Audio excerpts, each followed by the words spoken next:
copies. Dragon copies.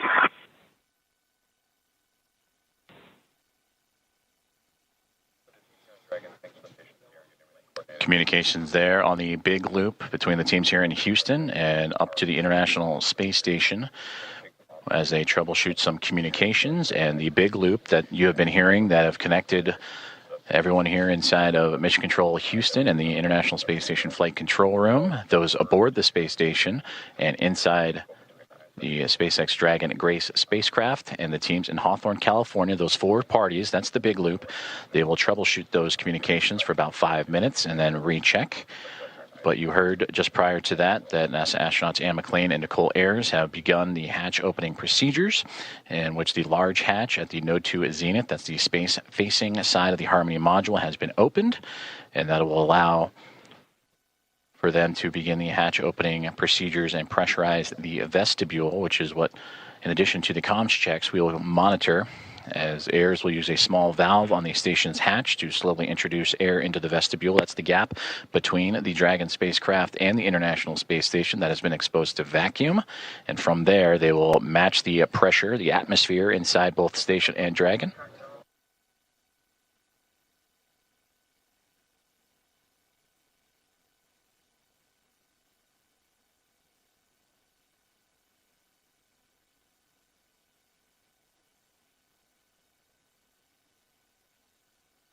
And this procedure for a hatch opening usually takes about 2 hours or so to perform leak checks and make sure every connection and everything is safe and sealed. On the big loop. In step 2.4, the time is 10:56. The APAS equalization valve is back closed.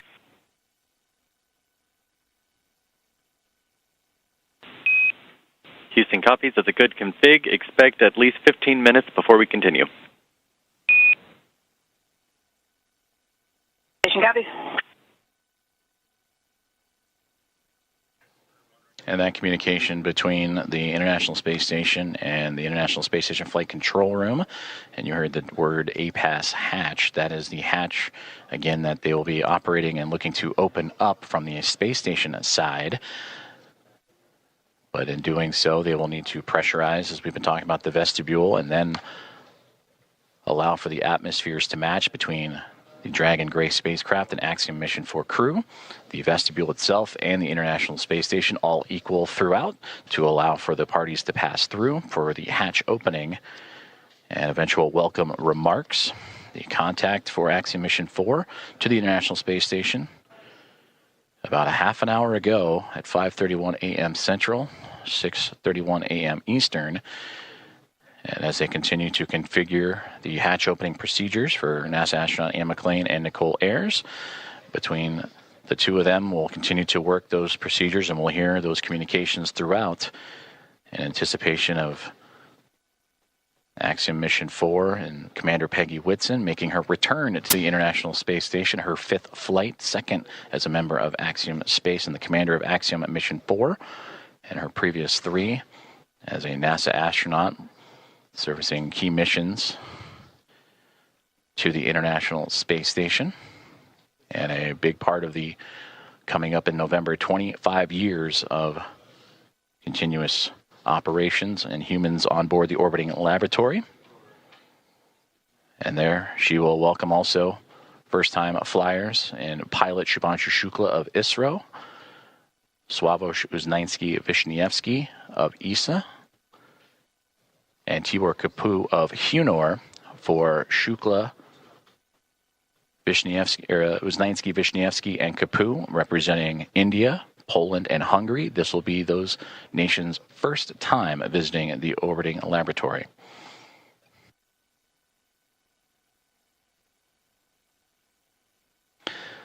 And with that, from Axiom Mission 1 through Axiom Mission 4, the International Space Station will have welcomed 14 different private astronaut crew members representing 11 different nations, showing how private astronaut missions truly expand access to the International Space Station for more nations, people, and opportunities.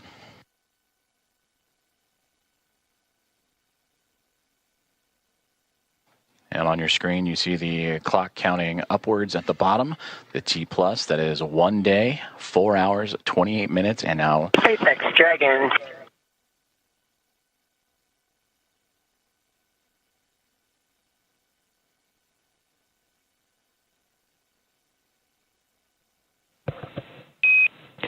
Dragon SpaceX on the big loop.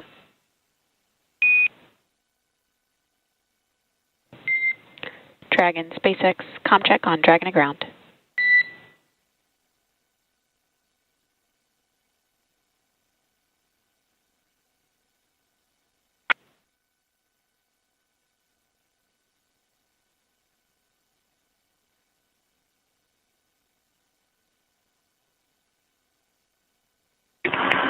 SpaceX Dragon from the cabin mic on Dragon to ground.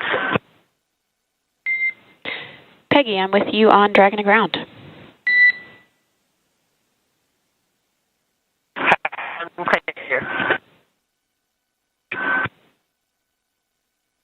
Did you call for me, or did I misunderstand? I was returning your call. Okay, stand by for inventory. Copy, standing by.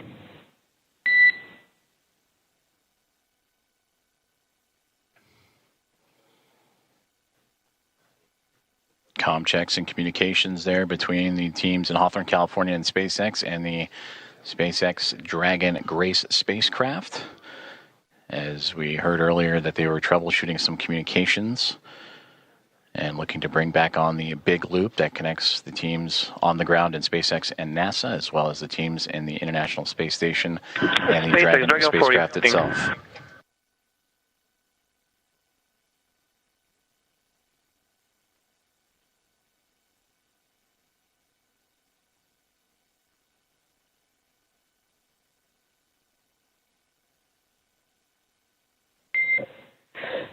SpaceX Dragon 4 inventory reporting on Dragon to ground. And I'm with you on Dragon to ground. We are about to enter a LOS period for about 4 minutes, so we'll need to stand by.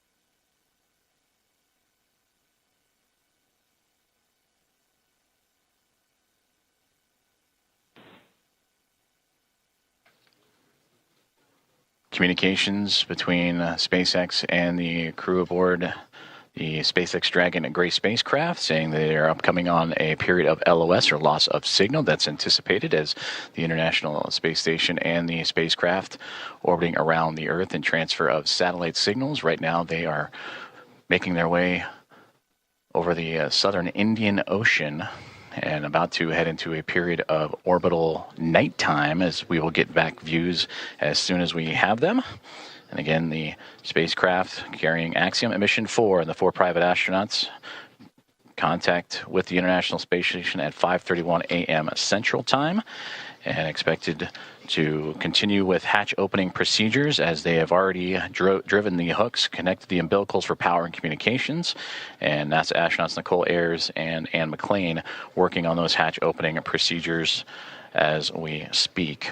And that will allow the crew to make its way from Dragon into the International Space Station, going from a crew of 7 aboard the orbiting laboratory to a crew of 11. And that'll be followed by welcome remarks at approximately 8:35 a.m. Central Time, 9:35 a.m. Eastern Time. Certainly an exciting moment for all of us here in Mission Control, but we want to check back in with our team over in Hawthorne as Axiom Mission 4 has arrived to the International Space Station. For as many times as we have had the privilege of supporting crews headed to and from the International Space Station, I'm certain that it is an incomparable experience. Something that unless you're on board, you can't possibly understand what it really feels like. Paul, and I'm confident that you and I cannot do it justice even attempting to tell everyone joining us today about it. So instead, we have invited Axiom Space's own commander, Michael Lopez Alegria, to share from his previous experiences. LA, MLA, or Commander, you've got a few designations, right? For those who may not know... How you doing, Paul? Good to see you, Ronnie. Hey, it's good to see you as well, sir. Thank you for joining us this morning. Yeah, good to be with you. So for those who may not know, I've got to share a few stats here just to make sure people understand who we have joining us today on the show. You've flown to space 6 times, 2 of those to Dragon, on Dragon for Axiom Space. You've got a running total of, say, 296 days, 16 hours and 15 minutes, give or take or so, in space. You've conducted 10 EVAs over the course of your career, and when you're not in space, you're helping get others at Axiom Space to space, right? As our chief astronaut. Do I have all of that right? Sounds good. I'm not sure about the minutes and seconds, but everything else sounds right. That's awesome. Well, we want to spend some time with you and just ask you some questions about your experiences getting to the International Space Station. Obviously, you know a thing or two about rendezvous and docking.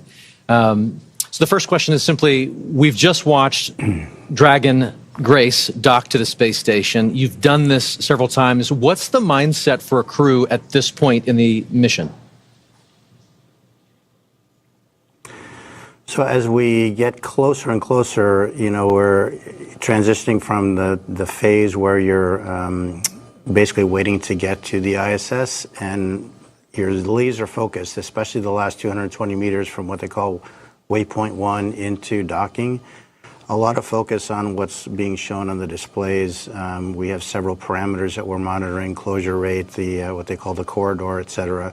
There are a few things that could cause the system to stop or retreat or even break out, which means you'd come back and try to rendezvous on another day.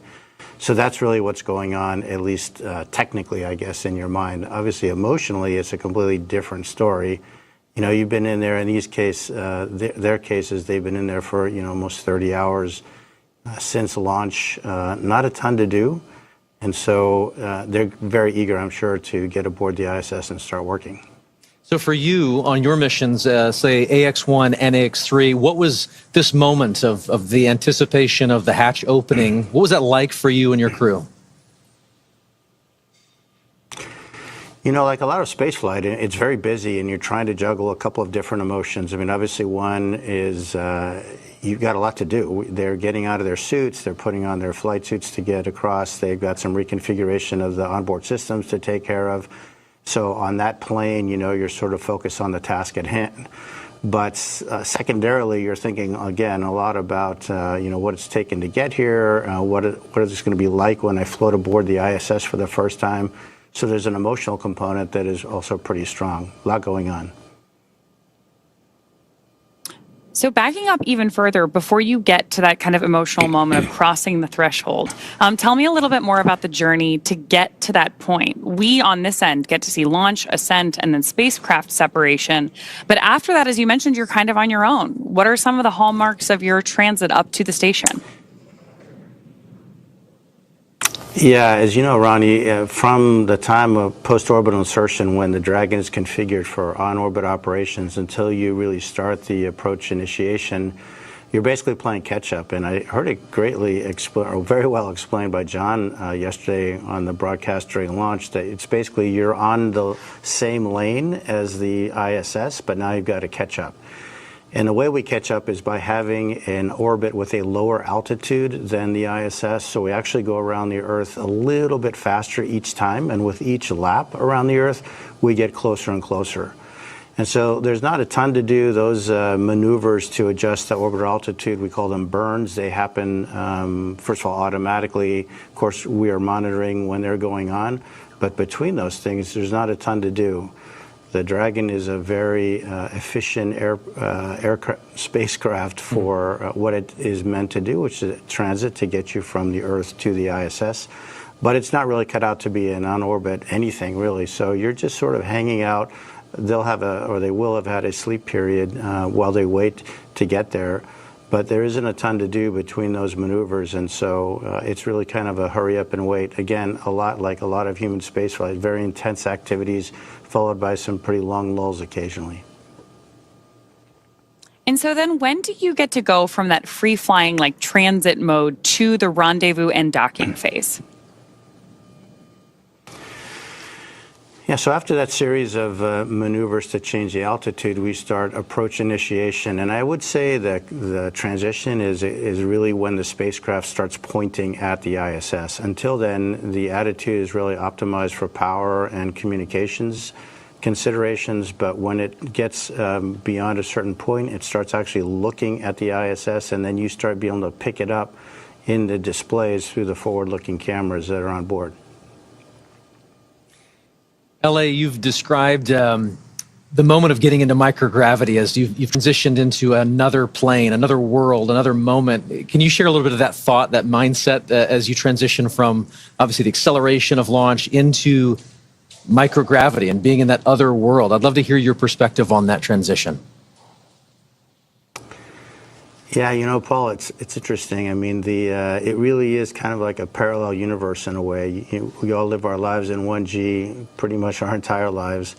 But when you make that transition, it really is a very different sensation. For the first time you feel it, you can't even believe it. I mean, it's a little bit like the zero-G airplane that we are trained in, but of course, instead of lasting 20 seconds or so, it lasts effectively forever. And so that sensation, I mean, it just brings a smile to your face when you let go of something and it just stays hovering in front of you. And it just never gets old. It's really quite remarkable. I love it. And obviously our crew in Dragon right now is in that other plane, in that other world of microgravity, being constant. So we're walking forward. We're progressing towards this moment where the hatch will open and they are going to enter the space station. You've mentioned this already a little bit, but I'd love to just kind of unpack that some more. What is it like to just kind of float through that hatch and realize you're no longer in Dragon, you're now in the station? Yeah, think about the experience that these guys have had. I mean, they've been training in the mock-ups that look just like the ISS, but you're obviously walking around in there, you're not floating. So now they've experienced microgravity, but in the fairly confined spaces of the spacecraft. Once the hatch is open, it's a special moment, and as a commander, you really never get to see it because generally they go in first. But you can just feel their wonder as they float across the hatch, and they are actually in that environment that on the one hand looks so familiar, but in a different way feels very different because now you're floating and not walking through it. It's a similar experience, and I remember on AX-1 when the three first-time flyers saw the Earth from the first time from the Dragon spacecraft after we got into orbit. And again, I didn't see their faces because they were glued to the windows, but I could just feel, hear, and sense how excited they are, and it's a magical feeling. And I'm looking forward to to trying to perceive what that must be like for these three as they float aboard the ISS. One of the things we're really looking forward to with this crew is the welcome ceremony that's going to be today at 8:35 a.m. Central. Tell us a little bit about the history or the tradition associated with welcoming a new crew on board. Yeah, that goes back obviously 25 years or so when we first started having handovers aboard the ISS.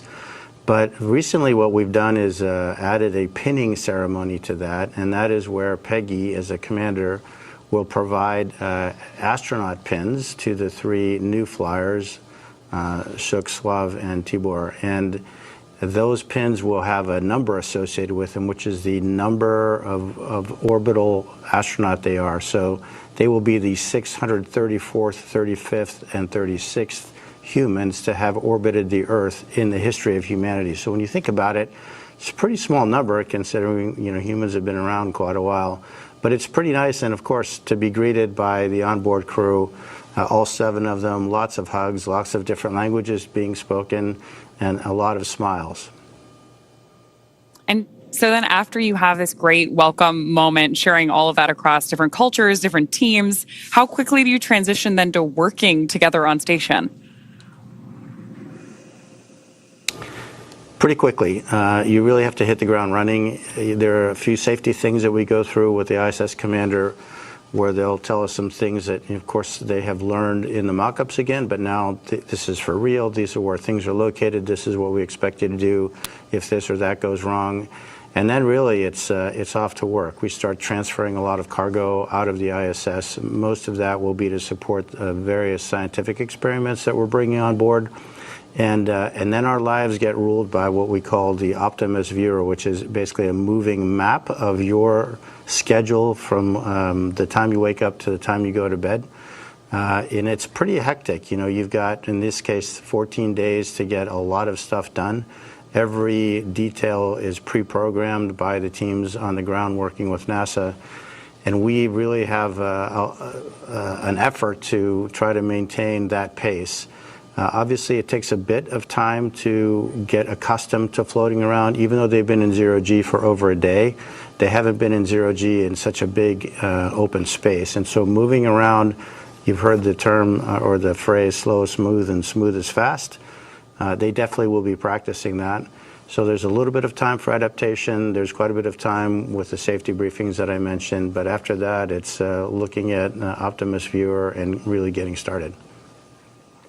LA, you've just mentioned that schedule is full and you jump right on into it, trying to stay ahead of that red line in that Optimus map you mentioned.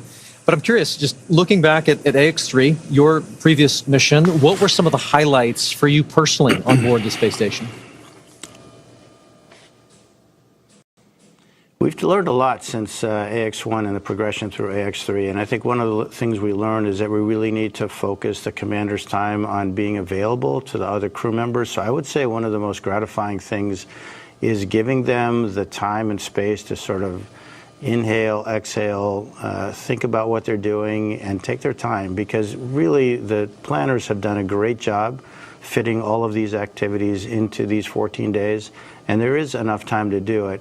It doesn't do anybody good to get flustered and upset. You just go one step at a time, and then letting them have a little bit of time to look out that window, because that is a view that is spectacular and unforgettable. I think my advice to the crew would be, you have a huge responsibility. Your families, your colleagues, your space agencies, your nations are really counting on you, but at the same time, try to enjoy it. Try to really soak this in. This is generally a once-in-a-lifetime opportunity. And again, it's that balance between, you know, sort of the focused, hard nails, technical work, and trying to really absorb the emotional experience, which is obviously very unique.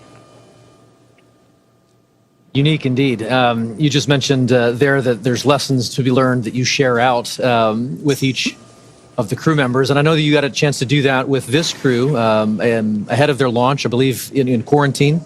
So I'm curious if you could share some of those lessons learned with us. If you were preparing to take us up next, what would you share with us?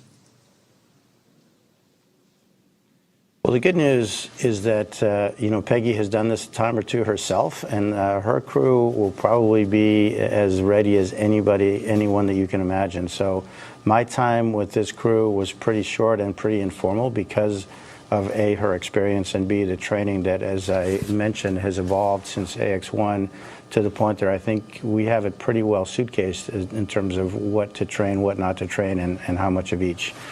Again, my advice to them is try to absorb it, try to be as cognizant of what's going on, because it is that parallel universe, again, that's hard to get to. And the more of that you can sort of soak away in the recesses of your mind, the better. Because I'm quite convinced that this crew in particular is extraordinarily well trained, and they'll have no issue getting through their timeline and all their activities that they have to do. I just want them to think about the stuff that they can do and take advantage of the amazing experience that they're having.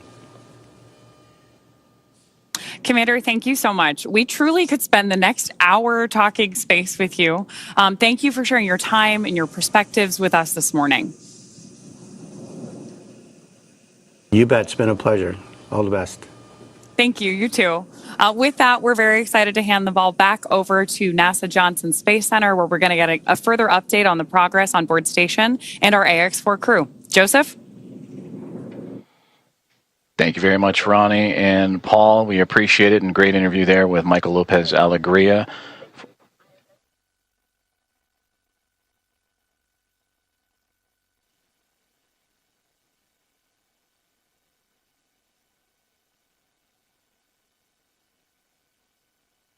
Dragon copies. And a great update right there to bring us right back into what's been happening and all the key milestones of the hatch opening process and the docking process for Axiom and Mission 4. Its team above on the Dragon Grace spacecraft, and have connected to the International Space Station. You heard that power and the connection with the umbilicals. Everything has been established. A hard mate has been created after the initial contact and soft capture connection and ring retraction. That was at 5:31 a.m. Central Time, so a little less than an hour ago. And we are still on board, as Ronnie, as you mentioned, tracking that welcome remarks and welcoming the crew formally on board the International Space Station around 8:35 a.m. Central Time. So far, everything's still being worked on in terms of those hatch opening procedures as the Dragon spacecraft has connected itself to the Node 2 Zenith port, or the space-facing port of the International Space Station, and we'll bring you back those views as soon as we have them, as we are continuing our coverage all the way up until those welcome remarks and bringing on the Axiom Mission 4 team, the fourth private astronaut mission to the orbiting laboratory. On board the International Space Station as we speak, as you heard those comms checkouts and power and communications checkouts continuing to roll on along. NASA astronauts Nicole Ayers and Anne McClain, who monitored Dragon's progress throughout the morning, from the approach initiation burn all the way through to the contact and capture. They are beginning those hatch opening procedures, and we'll continue to look at the APAS hatch and the pressurized mating adapter. That's the space that separates between the International Space Station and the Harmony module and the Dragon spacecraft itself. And in there, those series of hatches, the APAS hatch is, and the vestibule, of course, is what needs to be pressurized to allow for the APAS hatch on the International Space Station side to be opened and stowed away. And then from that angle, then it'll allow for the Dragon team to open up their side of their hatch. And once the pressure is equal between Dragon, the vestibule, and the International Space Station, that'll allow for the crew to come on board the orbiting laboratory and bring the crew, the Expedition 73 crew, which right now is a crew of 7, and welcome in their guests, Axiom Mission 4, and bring up the total to 11. There you can see on your screen the International Space Station and the Dragon spacecraft together orbiting over the southeasternmost portion of Australia, and they are in an orbital nighttime period right now, and that'll stretch on for another few more moments, and we hope to have those great views of the space station and the Dragon spacecraft once the sunrise and orbital daytime has returned. And again, tracking an 8:35 a.m. Central Time welcome remark, and shortly before then, you'll see the crew, and we'll have all that coverage and views of the Axiom Mission 4 team making its way into the orbiting laboratory. And again, a great interview there with Michael Lopez Alegria, commander, former NASA astronaut and commander of Axiom 1 and Axiom 3, and the ISS, the International Space Station, ready to welcome in Peggy Whitson, a former NASA astronaut, on her 5th flight, second with Axiom as commander of Axiom 2 and now of Axiom Mission 4, and bringing in pilot Shubhanshu Shukla of ISRO, Sławomir Uhanskí of ESA, and Tibor Kapu of Hunor, each representing India, Poland, and Hungary respectively. It'll be the first time that those 3 nations have been on board the International Space Station. And that'll bring 14 different private astronaut crew members representing 11 different nations to the orbiting lab, showcasing the strength of private astronaut missions and how it expands access to the International Space Station and low Earth orbit for more nations, people, and opportunities. So we continue to follow along with the hatch opening procedures that Nicole Ayers and Anne McClain of NASA each working diligently through, and we'll continue to provide updates as they arrive. During that interview, we did hear that there was some troubleshooting that they were working on the big loop that has since been resolved. So we should hear communications on that big loop that connects both the Dragon spacecraft, the International Space Station, and the teams on the ground here inside of Mission Control Houston and the International Space Station Flight Control Room at NASA's Johnson Space Center, and well, the teams in Hawthorne, California, and the Mission Control Room at SpaceX.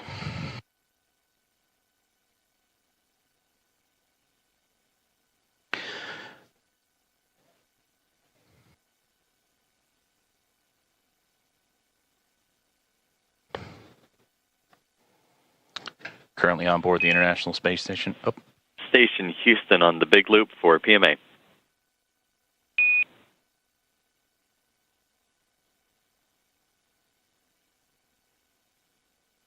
Houston Station, go ahead on the big loop. Hey, we're about to get you into your next activity, but in the meantime, would you mind setting up a video of the PMA so that we could watch the crew ingress? You can use the Node 2 Camera 1 or Camera 2. That's in work. Thank you.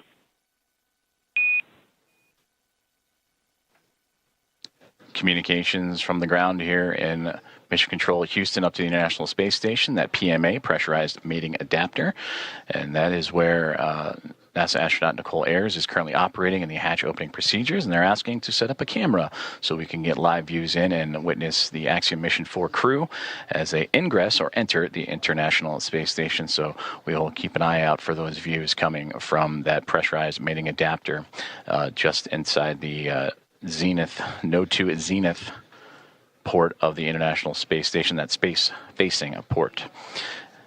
Before those communications, I'm going to say aboard the International Space Station as we speak, the 7 members of the Expedition 73 crew, featuring Anne McLean and Nicole Ayers, who are prime characters in today's docking operations, joined by Takuya Onishi of JAXA and Kirill Peskov, alongside NASA astronaut Johnny Kim, Sergei Ryzhikov, and Alexei Zubritsky.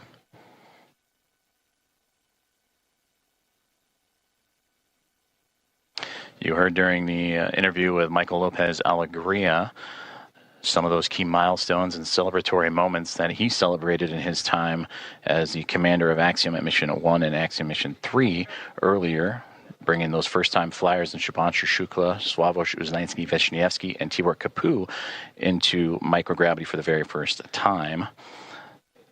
The International Space Station also featuring first-time flyers Nicole Ayers and Kirill Peskov, alongside with Johnny Kim and Alexei Zubritsky.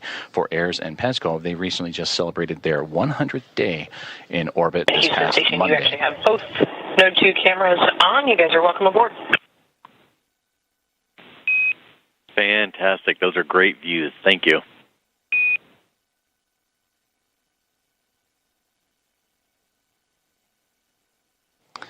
And there you see the live view that the team on board the International Space Station has just set up for us to see as we are inside the pressurized mating adapter, looking into what will be the APAS hatch that will eventually be pressurized, and the vestibule pressurized, to welcome the Axiom Mission 4 crew aboard once everything is equal in pressure from SpaceX Dragon to the vestibule to the International Space Station, and the hatches on the Dragon and Space Station side are open. Everything will be on schedule to welcome in the 4-member crew. And the, again, welcome remarks tracking for approximately 8:35 a.m. Central Time, 9:35 a.m. Eastern. And you heard Michael Lopez Alegria talking about the pinning ceremony that will take place during those welcome remarks. I'm looking forward to seeing those as the team aboard the International Space Station continuing to work through their hatch opening procedures.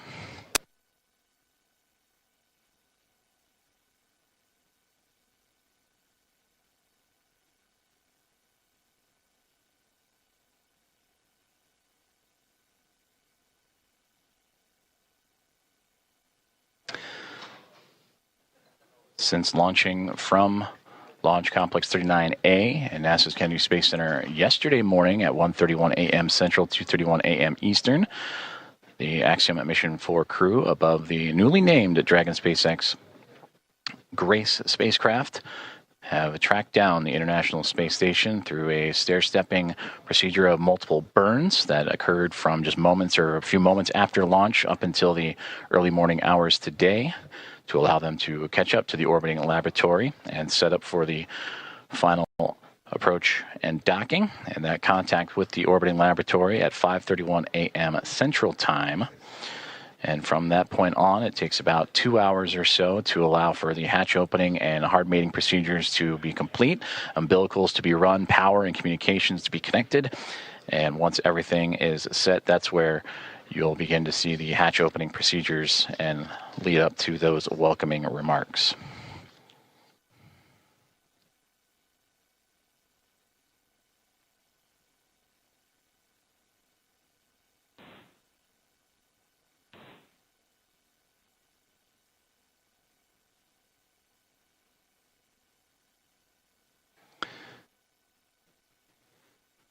And as you're following along with us, as we continue to wait for views of the International Space Station and the Dragon spacecraft as they are in an orbital nighttime period, making their way across the Pacific Ocean and approaching the equator, almost right in the middle of the Pacific Ocean. We'll get those views back from the exterior cameras.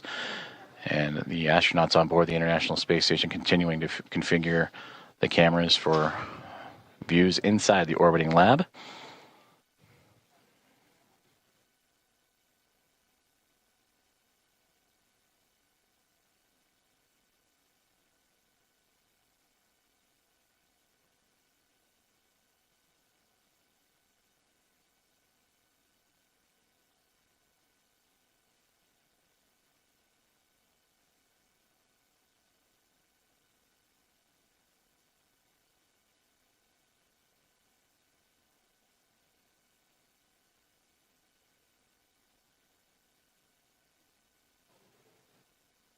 If you are just joining us, you are watching live coverage of the docking of Axiom Mission 4 to the International Space Station, the fourth private astronaut mission to the orbiting lab and the first since January of 2024. Docking has occurred, and that was exactly an hour ago, 5:31 a.m. Central, 6:31 a.m. Eastern.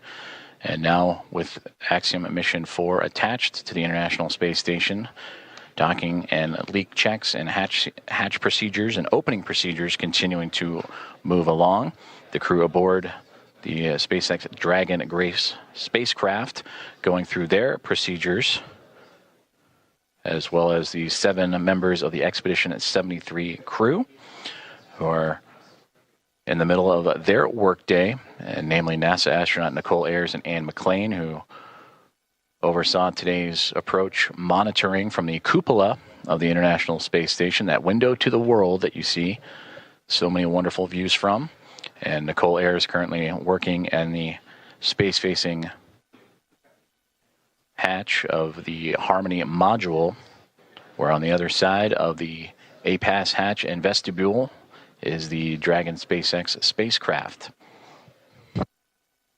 Ayers would use a small valve on that station's hatch to slowly introduce air into the vestibule. That's the space between the Dragon spacecraft and the International Space Station. That area has been exposed to vacuum of space, so that needs to be brought up to 1 atmosphere, or about 14 psi, what we know here on Earth as the pressure at sea level.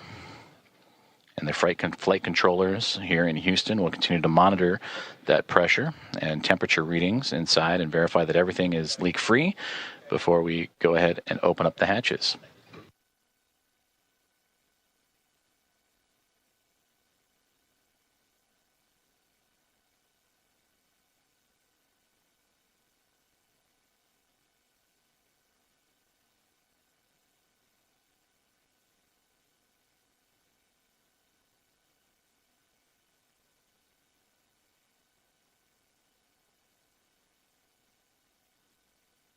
Just received communications from the team here inside the International Space Station flight control room that the vestibule leak check has been successful, and it is good.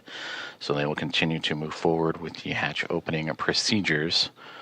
And again, you heard in the interview with Michael Lopez Alegria, slow is smooth, smooth is fast, as these teams making sure everything is sealed up and safe as they continue through hatch opening procedures.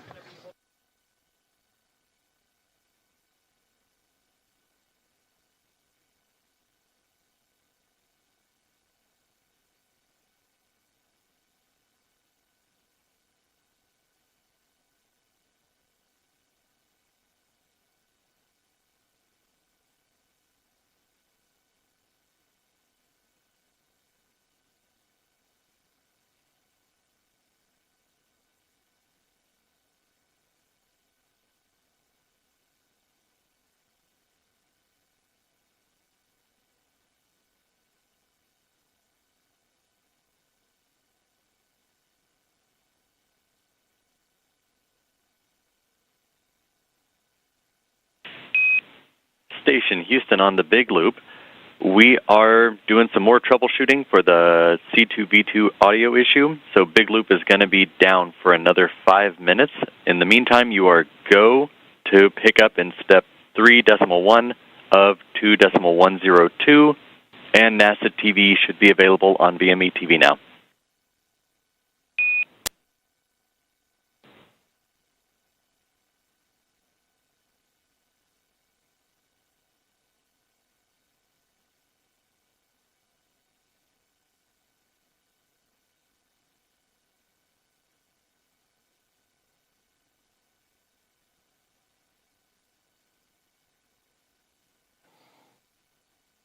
There you heard communications radioed up to the crew aboard the International Space Station on the big loop that they are continuing with troubleshooting of that communications as we are looking live up towards that Node 2 Zenith hatch in the Harmony module, and you see several members of the Expedition 73 crew in and out of the field of view. That is Nicole Ayers going into the pressurized mating adapter and continuing hatch opening procedures, and she is wearing the long-sleeved navy polo, and the red polo that just flew by, that is Expedition 73 Commander Takuya Onishi. We've also seen glimpses of Anne McLean in the field of view, as well as certainly everybody aboard the International Space Station anxious and excited to welcome Axiom Mission 4 with Commander Peggy Whitson, pilot Shubhanshu Shukla, mission specialist Sławosz Uznański-Wiśniewski, and mission specialist Tibor Kapu aboard the orbiting laboratory.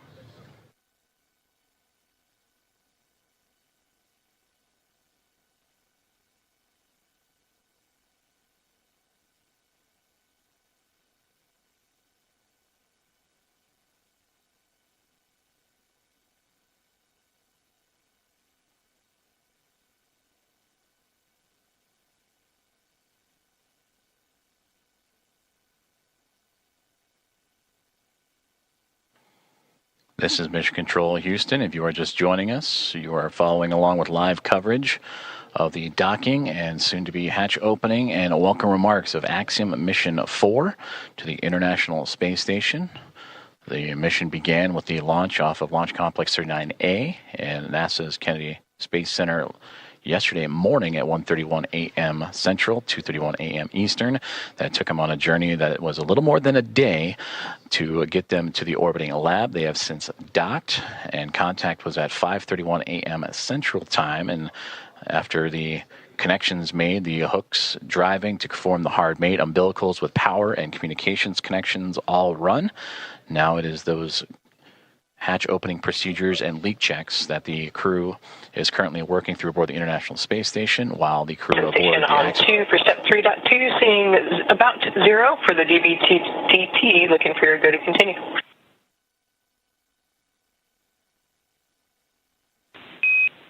We see the same. You're go to proceed.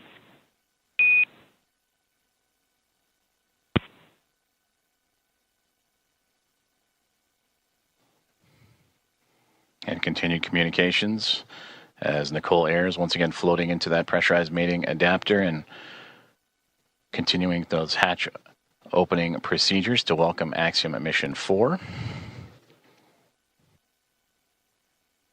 The target welcoming remark ceremony time, 8:35 a.m. Central.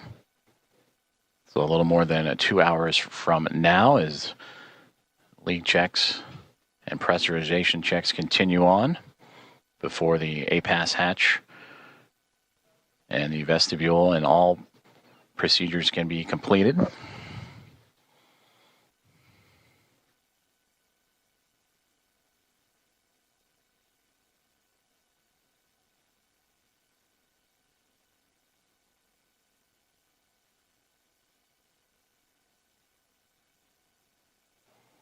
And a great view of some of those procedures as Nicole airs. Again, you can see her with that right hand turning the crank and working on that hatch to continue those procedures.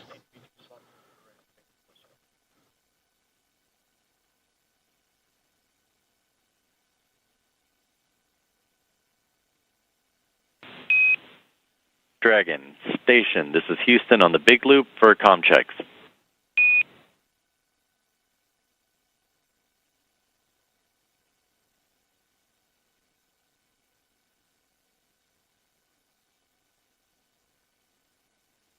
Dragon has you loud and clear.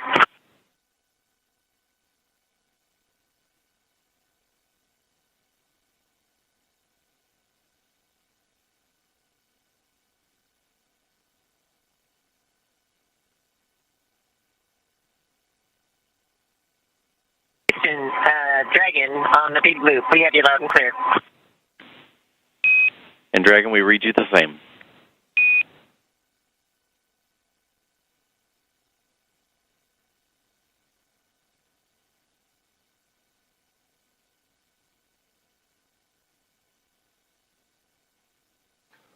Great communications checks there as the teams on the ground continuing to work on those communications between the International Space Station and the ground, as well as the teams here in Mission Control Houston and Dragon, as we are watching live inside of the International Space Station up into the Node 2 Zenith hatchway as NASA astronaut Nicole airs, continuing with her hatch opening procedures.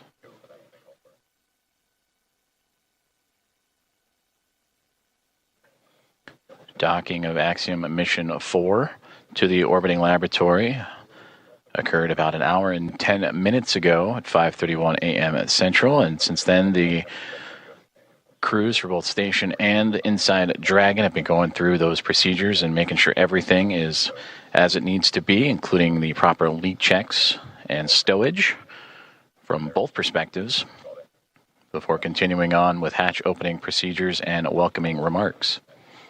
We'll continue to provide updates, and you'll hear calls on the big loop of all four parties, NASA's Mission Control and the International Space Station Flight Control Room, SpaceX in Hawthorne, California, and the teams and the Expedition 73 crew aboard the International Space Station and Axiom Mission 4 aboard the Dragon and Grace Dragon, Houston on the big spacecraft. loop. Stand by for hardline audio config.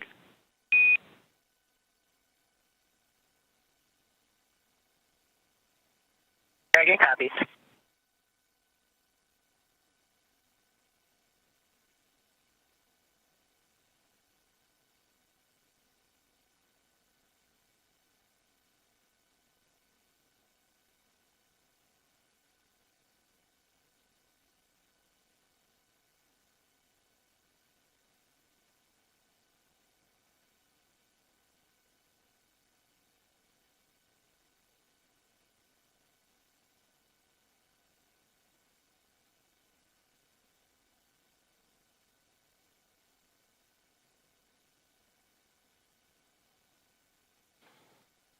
Also a part of these procedures, and once hatch opening continues to move along, the crews will install IMV ducting to help mix the air of the space station environment with the air inside of Dragon and seal up some of those lithium hydroxide cartridges that scrub the carbon dioxide inside of the Dragon spacecraft.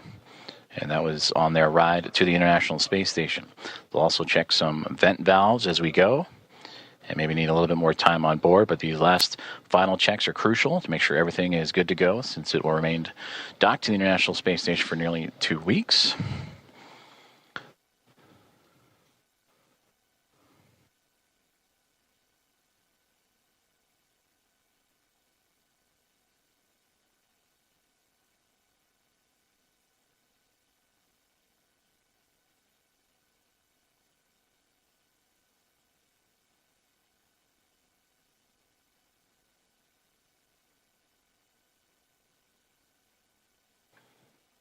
With the arrival of Axiom Mission 4 and the Dragon Grace spacecraft, newly named and given by Peggy Whitson, commander of Axiom Mission 4, shortly after launch yesterday morning, that now brings 5 spacecraft to the International Space Station, 2 Dragon spacecraft, a Soyuz MS-27 spacecraft, and 2 Progress vehicles, cargo vehicles, attached to the orbiting outpost.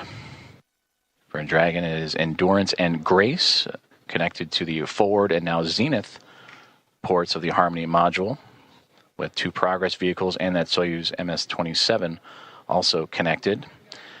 And once the Axiom Mission 4 crew makes its way aboard station, that'll bring, since 1998, 288 visitors to the orbital outpost.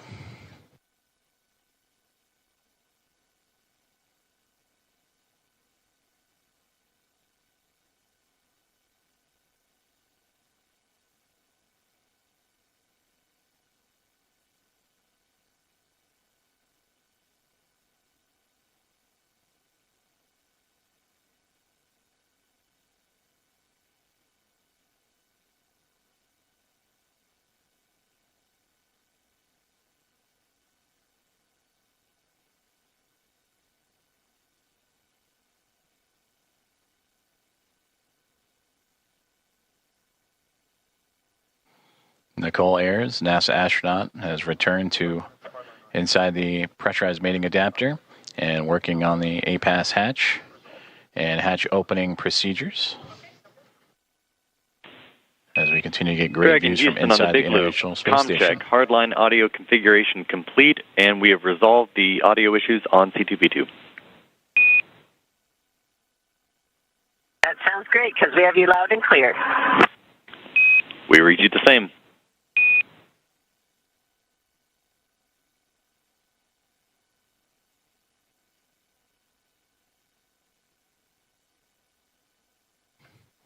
And that was a good communications checkout from the teams on the ground up to Dragon Grace on the C2V2 line, common communications for visiting vehicles, and that communications line connecting all parties.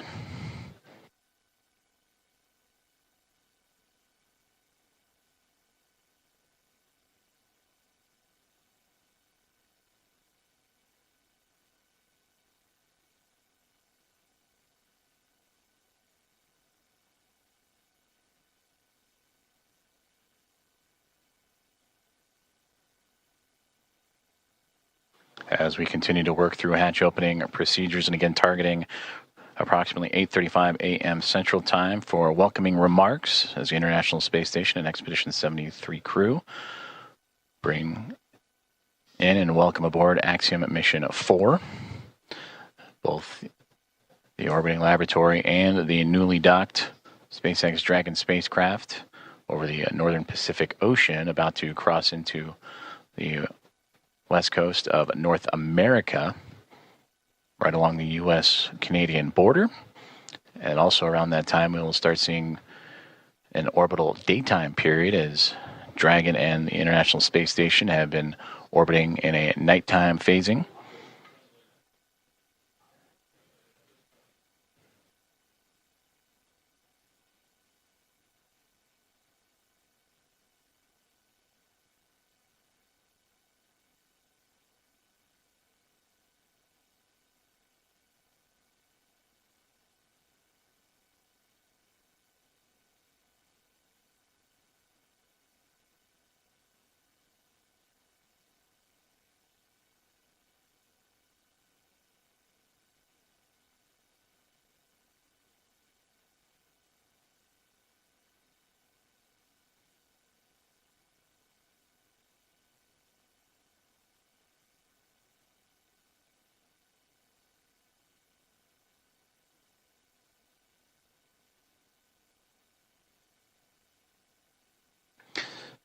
Currently experiencing a satellite handover period, and we'll continue to bring you the live views from the International Space Station, both inside or exterior. Once communications is established, which should be here in the next few moments.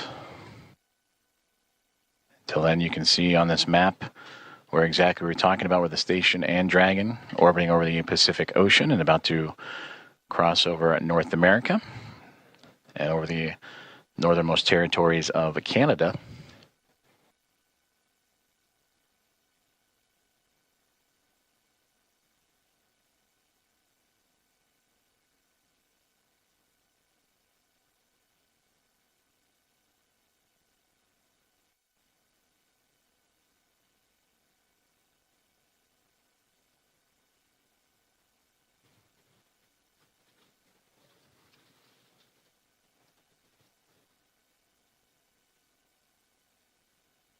As we wait for those communications to return, to recap, Axiom Mission 4 has connected with the International Space Station after launching from NASA's Kennedy Space Center yesterday morning at 1:31 a.m.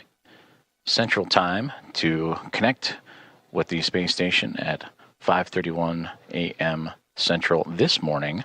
So a little more than a day's transit, and where it would execute a sequence of burns to raise its altitude and close the distance between Dragon Grace and the International Space Station through a phase burn, boost burn, close burn, transfer burn, and then eventually the co-elliptic burn, to make sure that the spacecraft is on the same pathway as the International Space Station and able to make its way up and over top of it to connect to the space-facing port of the Harmony module, the Node 2 Zenith port, as we now get views back inside of the International Space Station. That is a view from the other side. We mentioned the space-facing port. That is looking up into where the hatchways will be to allow for the Axiom Mission 4 crew to pass through and be brought aboard the International Space Station. For Peggy Whitson, commander of Axiom Mission 4, her second flight as an Axiom commander after previously serving as commander of Axiom Mission 2.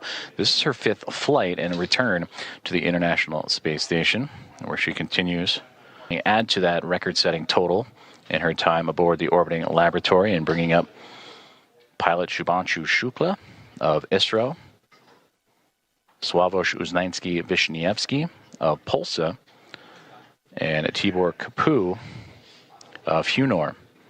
And for Shukla, Uznański, Wiśniewski, and Kapu, representing India, Poland, and Hungary, respectively, for those nations, it'll be their first time coming to the International Space Station.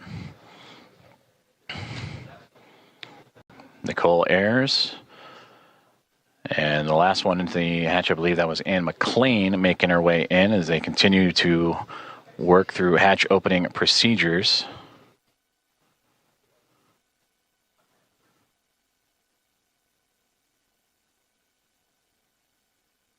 In the middle there, that is Expedition 73 Commander Takuya Onishi of JAXA.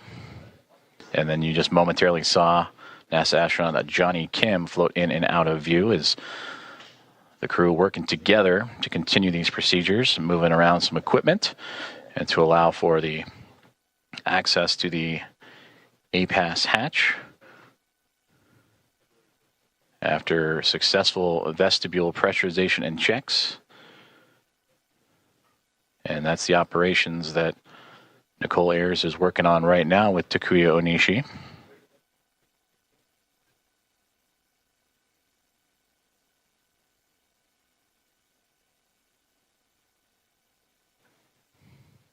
And Johnny Kim, with camera in hand, to document these procedures.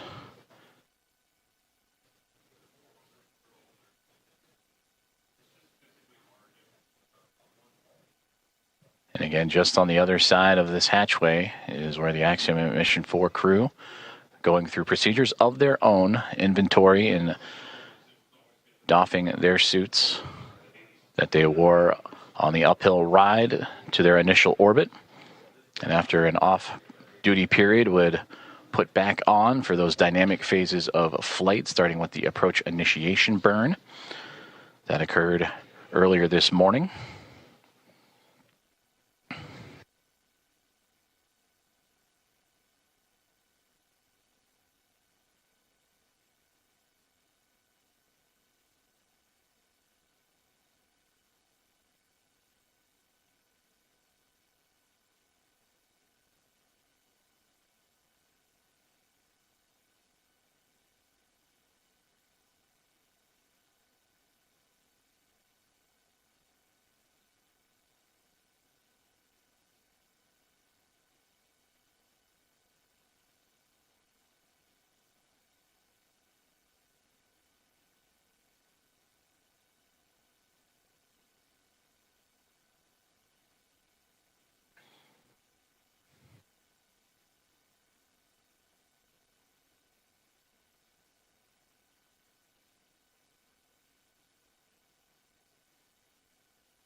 If you are just joining us, good morning from Mission Control in Houston in the International Space Station Flight Control Room as we are looking live inside of the International Space Station as NASA astronauts Nicole Ayers and Ann McClain alongside with Commander of Expedition 73 and JAXA astronaut Takuya Onishi going through a hatch opening procedures. And there you can see as the team has worked together to open up that A-Pass hatch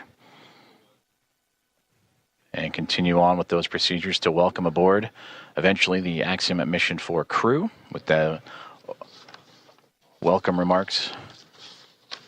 Currently still targeting. The big loop, the A-Pass hatch is open and no condensation observed on the fields. Houston copies. Looks great. Thank you. And a perfect call down right there, as that is the A-Pass hatch that we were just mentioning that Nicole Ayers and team have opened up and radioing down the status and condition of that hatch with no condensation reported.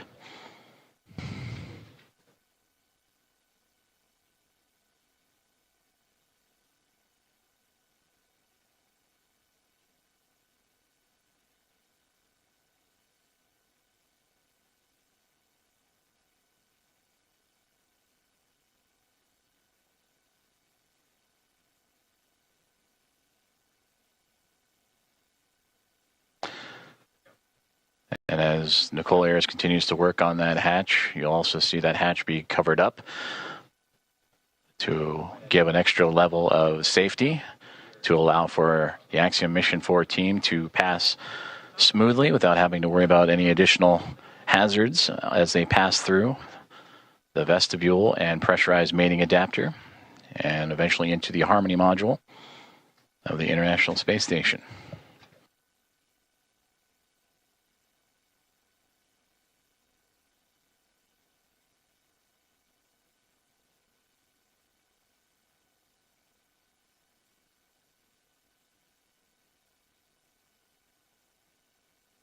Another step in this hatch opening procedure is the removal of the docking cross, which it looks like that is what Nicole Ayers is working on as we speak.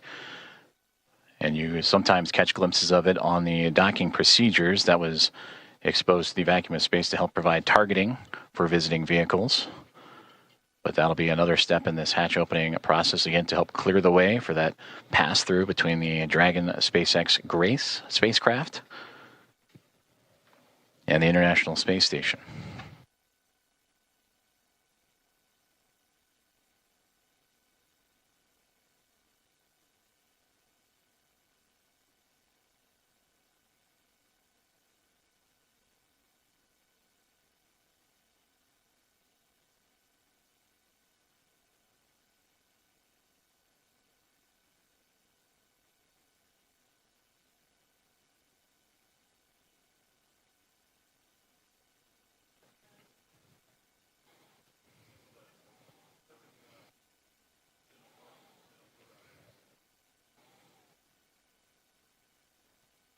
Hatch opening procedures continuing to move along for the teams aboard the International Space Station and Axiom Mission 4 as we draw closer and closer to the anticipated hatch opening and eventual welcome remarks.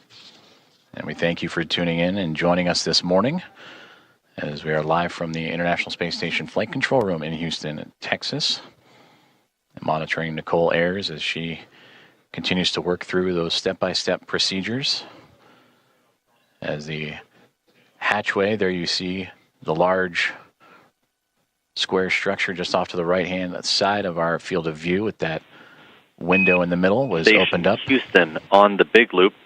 Just want to clarify, we want the standoff cross stowed in the standoff cross cover bag.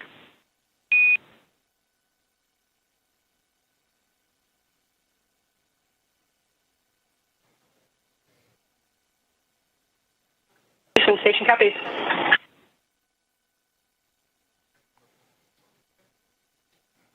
And that's the teams here on the ground assisting the astronauts on board the station with those hatch opening procedures.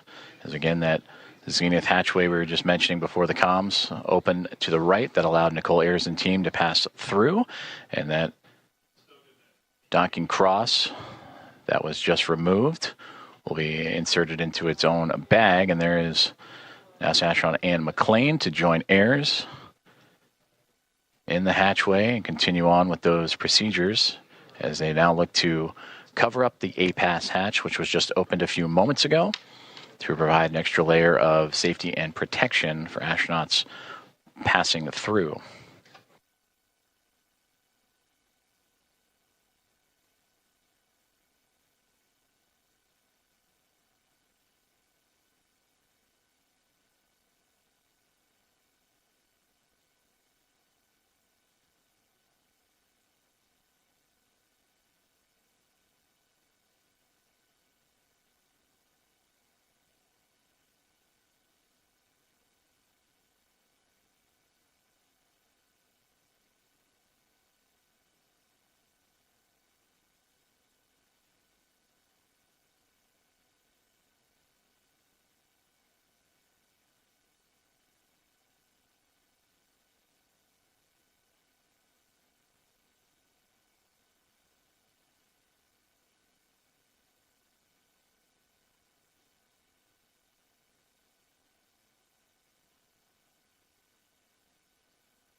SpaceX Dragon, suit drying is complete.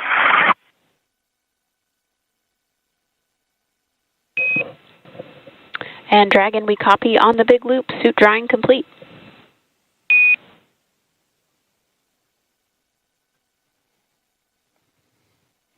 Good insight there from the Axiom Mission 4 perspective of their procedures that they are currently going through in anticipation of hatch opening, and welcome remarks as they make their way into the International Space Station after connecting and docking to the International Space Station about an hour and a half ago, 5:31 a.m. Central, 6:31 a.m. Eastern.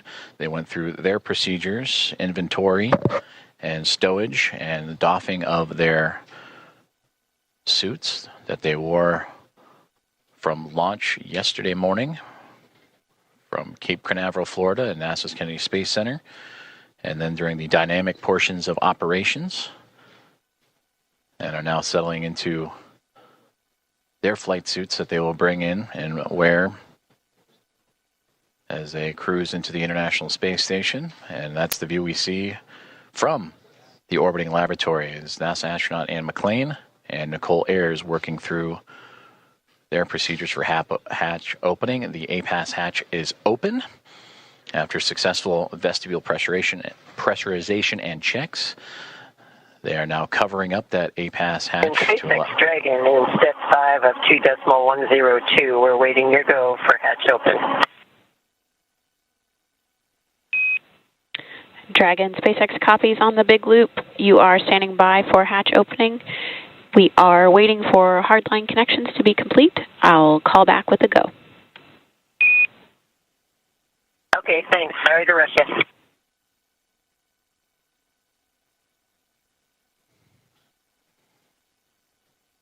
And there you heard Axiom Mission 4 Commander Peggy Whitson radioing down to the team at SpaceX. They are awaiting the go for hatch opening. I'd imagine the crew aboard the Dragon Gray spacecraft anxious and excited to float into the International Space Station for the very first time.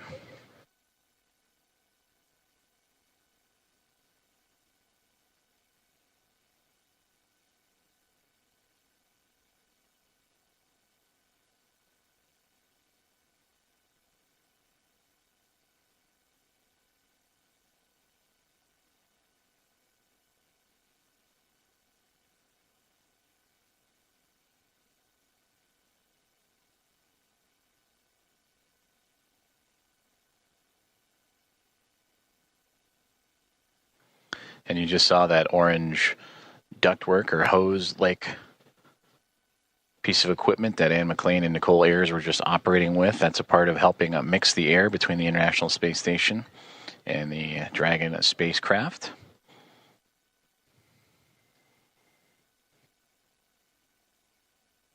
They'll continue to check some vent valves as well, so it just might be a little bit more time before we welcome the crew on board. But these final checks, again, critical to making sure that everything is good and sealed tight with no leaks and no issues, as Dragon Grace will be docked to the International Space Station for approximately the next 2 weeks.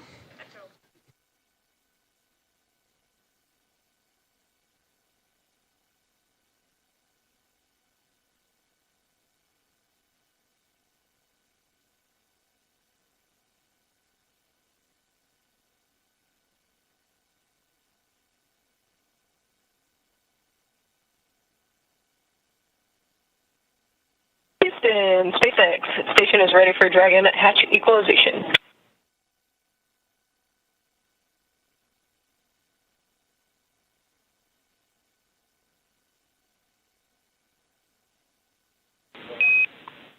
Houston, copy. Stand by.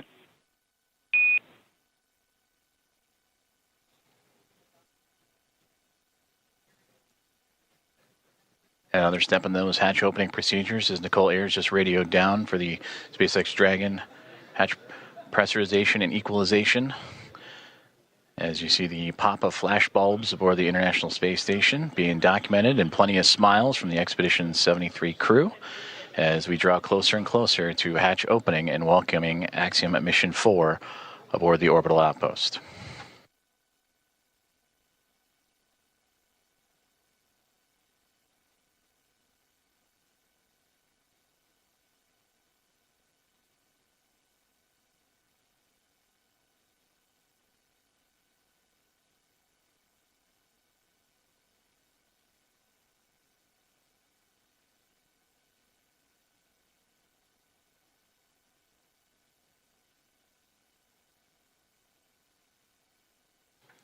Meanwhile, here on the ground inside NASA's Mission Control, the International Space Station Flight Control Room, anticipation also building up as the room starting to fill with NASA leadership, as well as the Athena flight team continuing to work through the hatch opening procedures.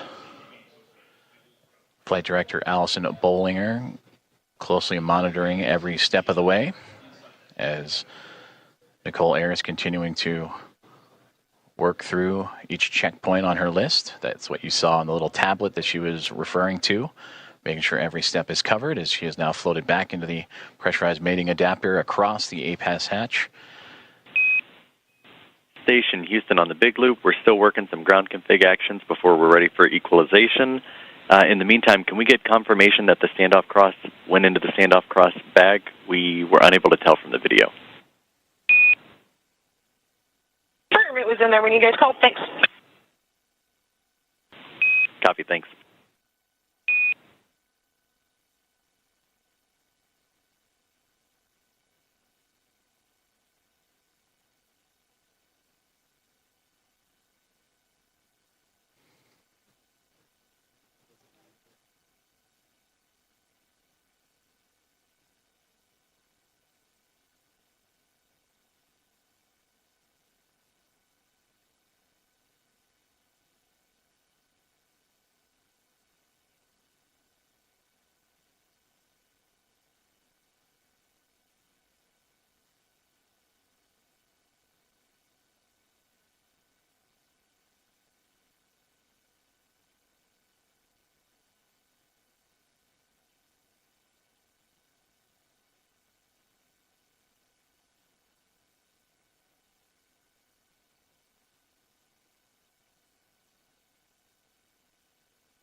Hearing communications from teams on the ground as they continue to work through hatch opening procedures and making sure all pressurization and leak checks are good and everything equal between the Dragon spacecraft and the International Space Station before the hatches can be formally opened on both sides.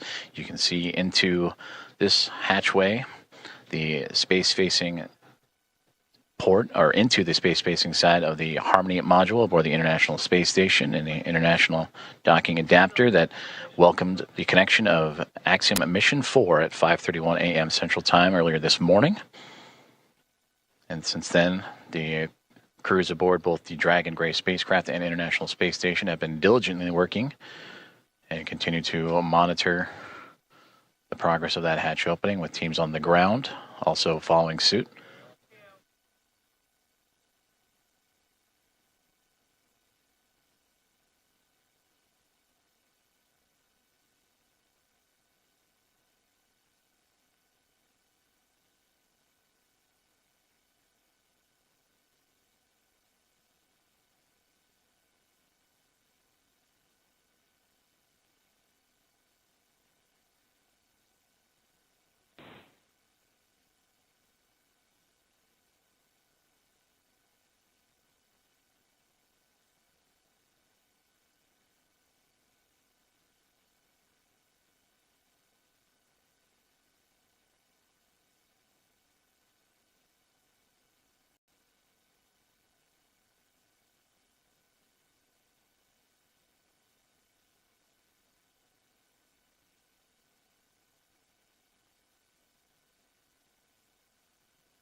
Station, Dragon, Houston on the big loop. Stand by for equalization. Expected to take 1 minute.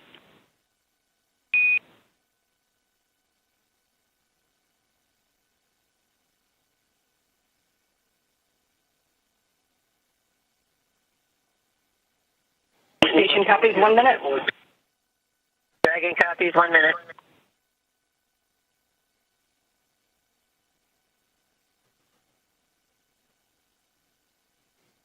Great communications there from all teams here at NASA's Johnson Space Center and International Space Station Mission Control Room, teams in the SpaceX in Hawthorne, California, and everyone aboard the Dragon SpaceX Grace and Axiom Mission 4 and the International Space Station as we continue to march towards the hatch opening to welcome Axiom Mission 4 aboard the orbiting laboratory.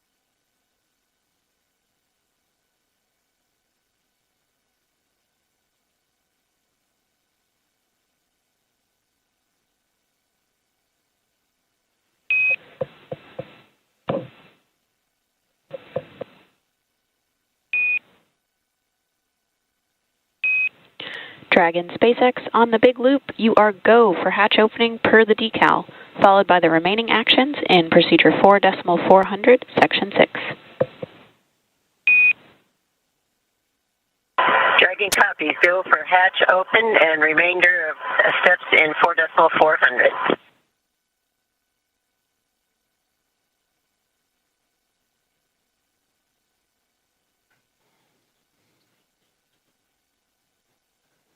We are go for hatch opening is what you have just heard.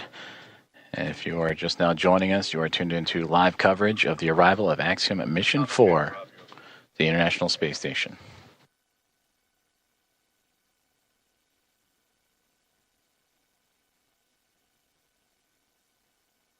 And SpaceX Dragon, hatch is coming open. SpaceX copies.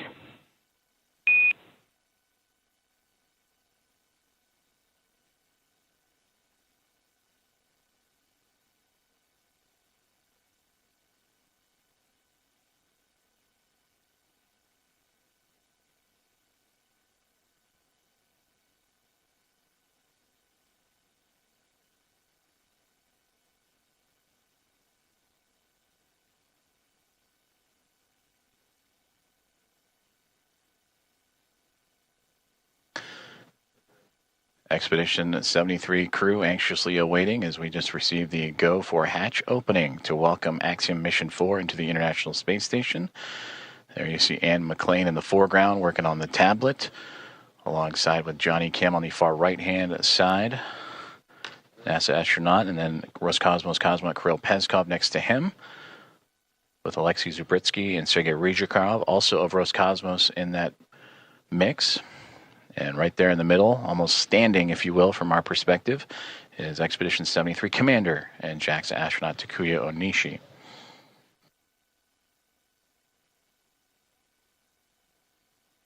From this view, they are looking up. SpaceX Dragon, hatch is open at 12:14, and we're requesting the go for the LIO change.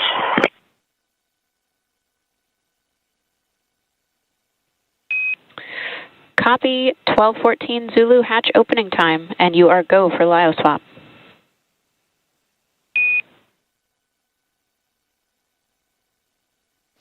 And there you heard that the hatch is open and confirmed at 7:14 a.m. Central Time, as the hatches are open between SpaceX Dragon Grace spacecraft and the International Space Station. Again, 7:14 a.m. Central, 8:14 a.m. Eastern.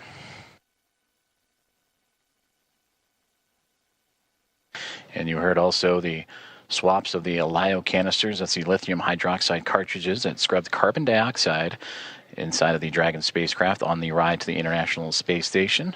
Also, Nicole Ayers out of view, but if from this perspective, looking up, she is operating with the Axiom Mission 4 team to help refresh the air and cycle air between the two craft as they continue a few more procedures before floating across and into the orbiting laboratory for the first time.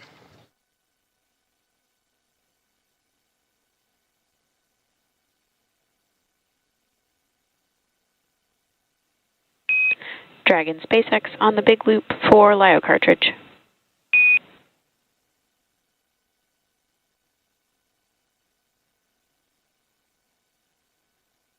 Go ahead for LIO cartridge. Just looking for clarification on your next action there. We're tracking LIO cartridge sealing per 2.102 step 6.5. Oh, okay. And in my procedure, I had for the instructions on the decal for section.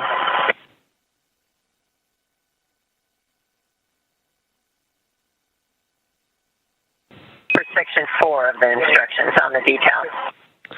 And copy that, Peggy. We'll defer to the instructions in 2.102. Okay, that's where we are.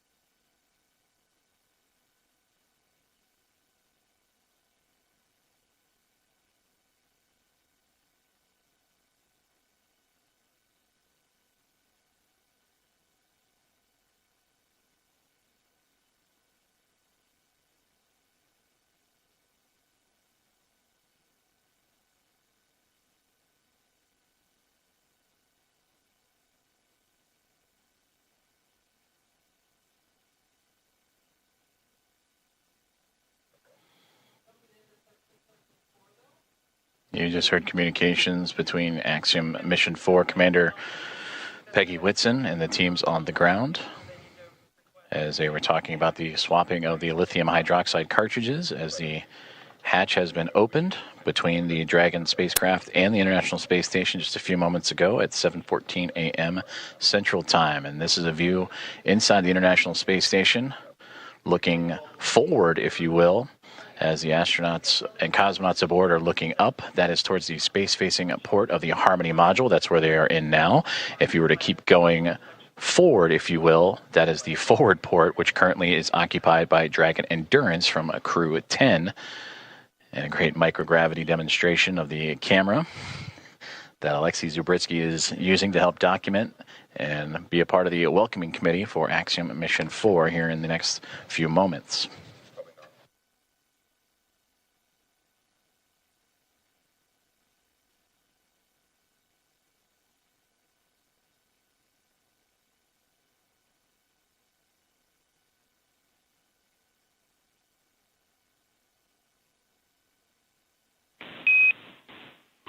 Dragon Houston on the big loop.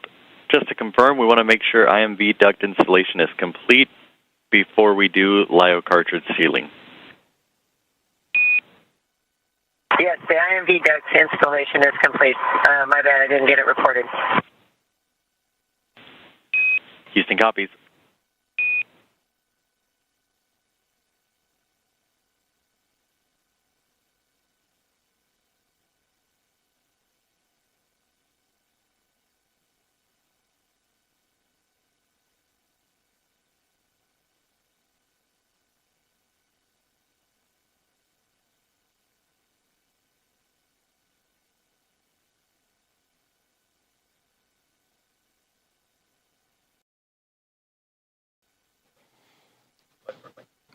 Now we switch views from pretty much the point of view of what the astronauts have been looking at. From what we have seen, they were looking up, and this is the shot up into that node to zenith hatchway of the Harmony module. That is Nicole Ayers, NASA astronaut, just on the other side of that APAS hatchway, working with the Axiom Mission 4 crew.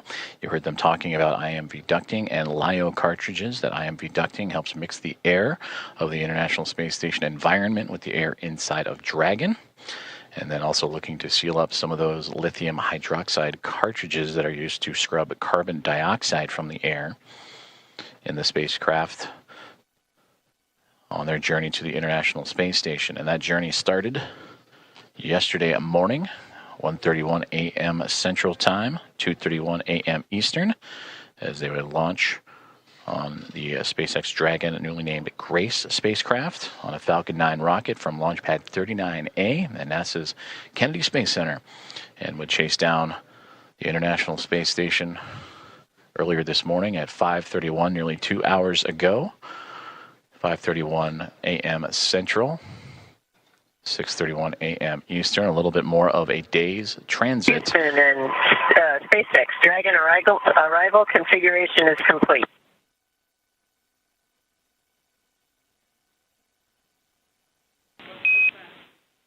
Houston copies. SpaceX copies.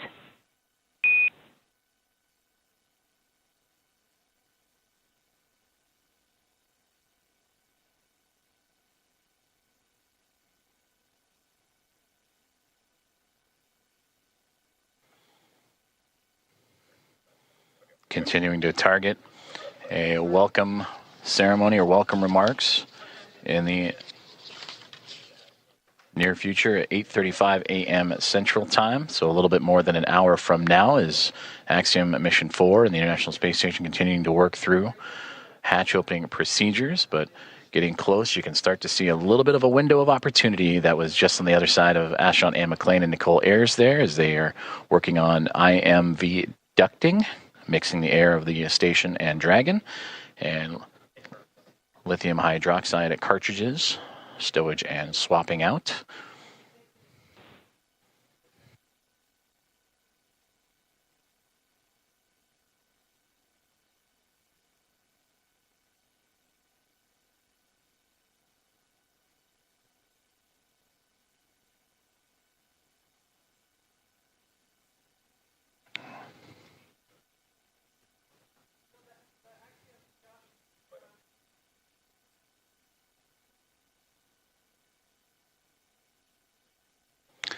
So Anne McLean and Nicole Ayers are starting to clear out the hatchway, and we are going to see the first views of Axiom Mission 4. Commander Peggy Whitson, the first one across the A-Pass hatch, receiving great big hugs from Nicole Ayers and the Expedition 73 crew. Axiom Mission 4, welcome aboard the International Space Station. Pilot Shubhanshu Shukla is the next one to come across, representing ISRO. It is his first space flight for Peggy Whitson, her return to the International Space Station on her fifth flight, second as a member of Axiom Space.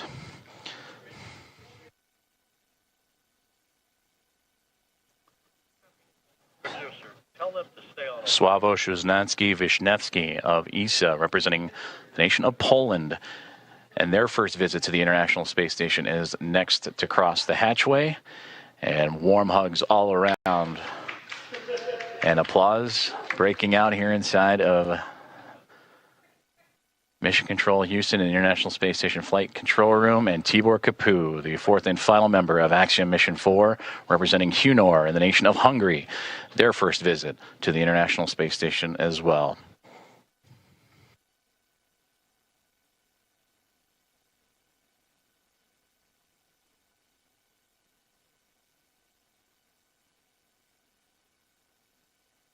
Great big hugs and handshakes across all members of Expedition 73 and Axiom Mission 4 is Anne McLean and Nicole Ayers of NASA, along with Johnny Kim, Kirill Peskov, Sergei Ryzhikov, and Alexei Zabritsky of Roscosmos, and Takuya Onishi, commander of Expedition 73 and of JAXA, with handshakes and hugs for Peggy Whitson, Shubhanshu Shukla, Sławosz Uhanskí, and Tibor Kapu. And with their arrival to the International Space Station, that now makes 288 visitors to the orbiting laboratory.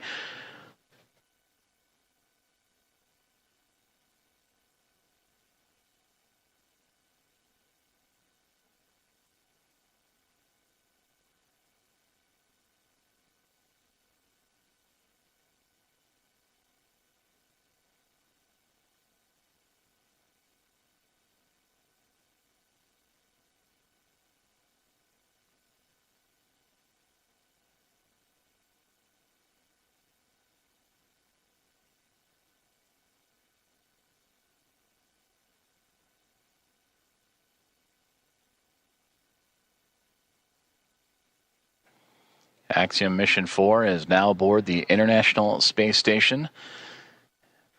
Commander Peggy Whitson, in her return to the orbiting laboratory, her 5th flight. 3 is a member of NASA, and her 2nd as commander of an Axiom Space private astronaut mission, commander of Axiom 2 and here of Axiom 4. Regaling the crew with smiles and stories. To her left, or our left from her viewpoint, to her right, Uhanskí Vishnievsky of ESA, Shubhanshu Shukla to her left of ISRO, and Tibor Kapu on that far right-hand side of our viewpoint.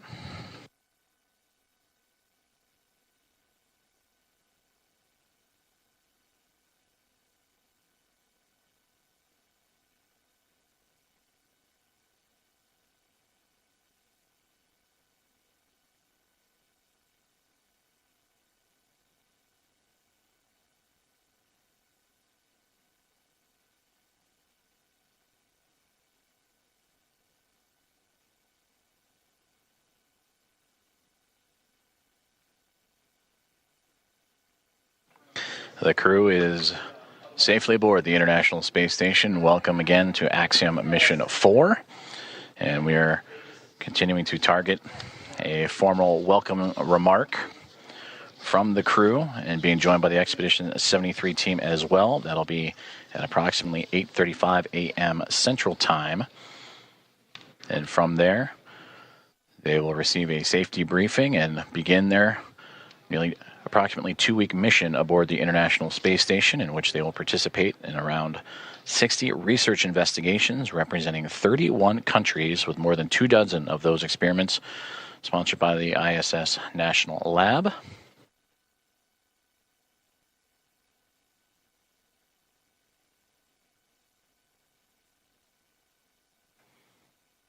And there they all are, waving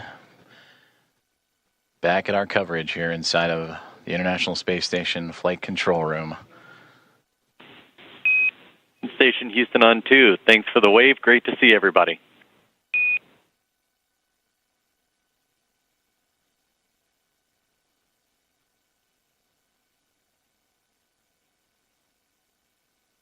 Houston Station, we're happy to be here. It's so great to be here finally. It was a long quarantine.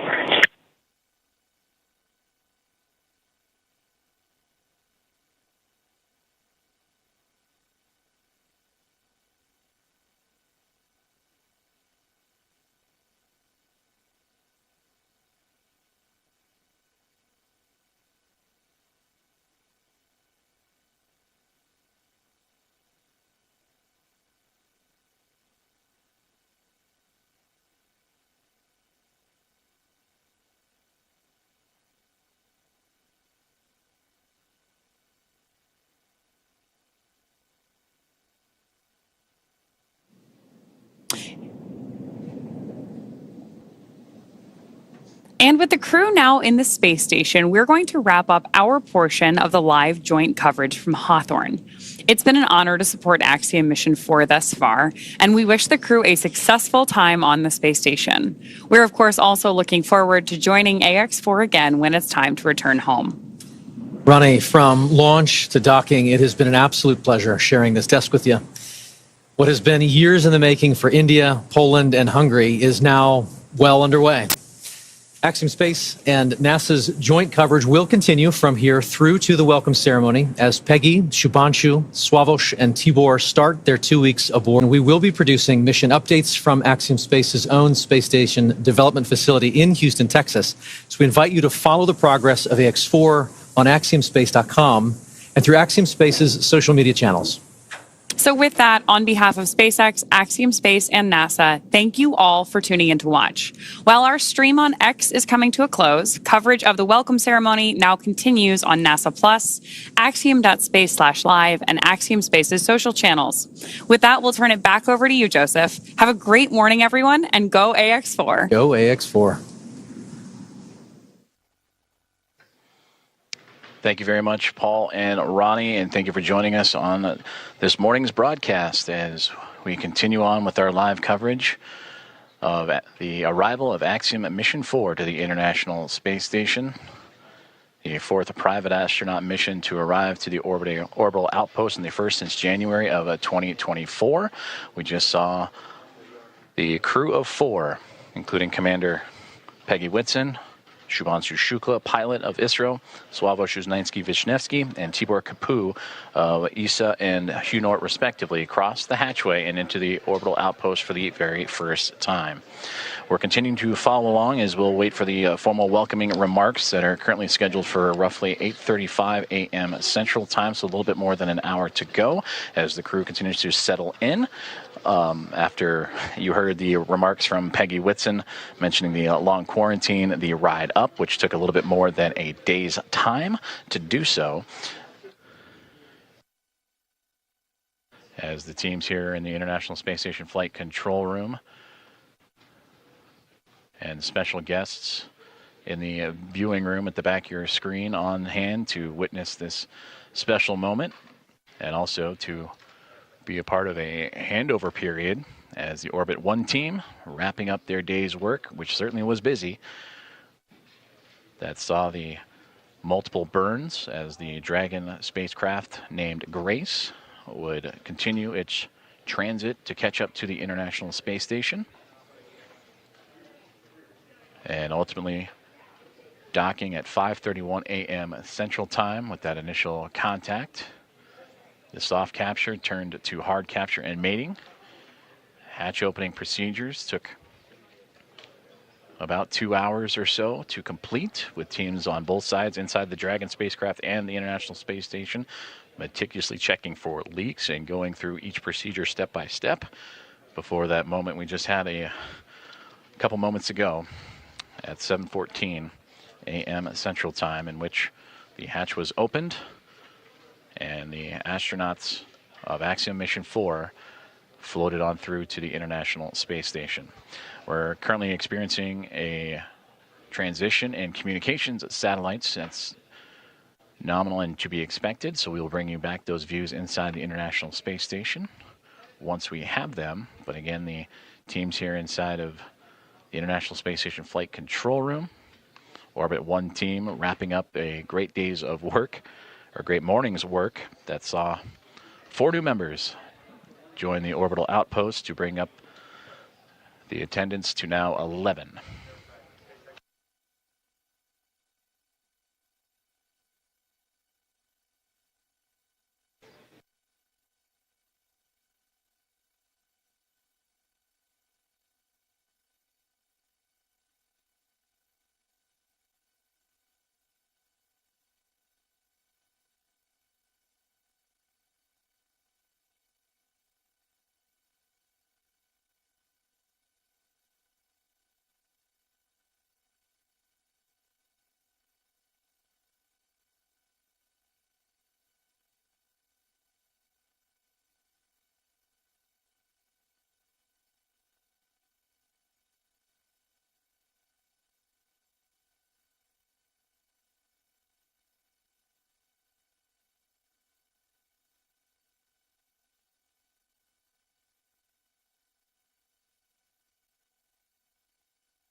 This is Mission Control Houston as we continue our live coverage of the arrival and docking of Axiom Mission 4 to the International Space Station that occurred a little more than 2 hours ago as the team lifted off from NASA's Kennedy Space Center and Historic Launch Complex 39A yesterday morning at 1:31 a.m. Central Time to begin its little more than a day transit to the orbiting laboratory.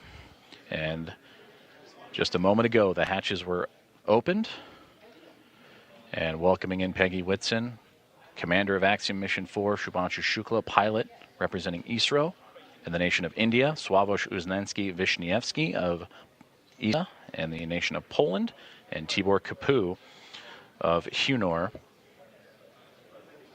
as they have joined the crew aboard the International Space Station, and we will bring you those views as soon as we have them, as we are currently transitioning between communications satellite. Formal welcome remark and ceremony coming up at 8:35 a.m. Central Time, in which the team on board the International Space Station will go through the proper voice and audio checks and visuals to perform that ceremony.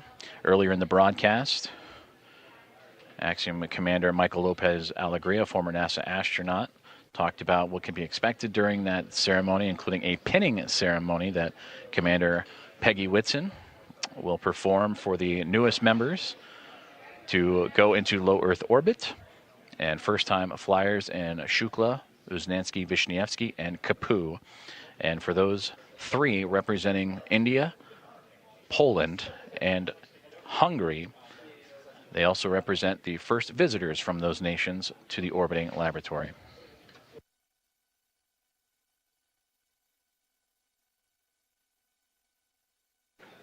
You're currently seeing live views inside of the International Space Station Flight Control Room, as the teams on the ground here in Houston are currently undertaking a handover period. Orbit 1 team that had the early morning hours and monitored Dragon's approach and docking will hand over to the Orbit 2 team, which will then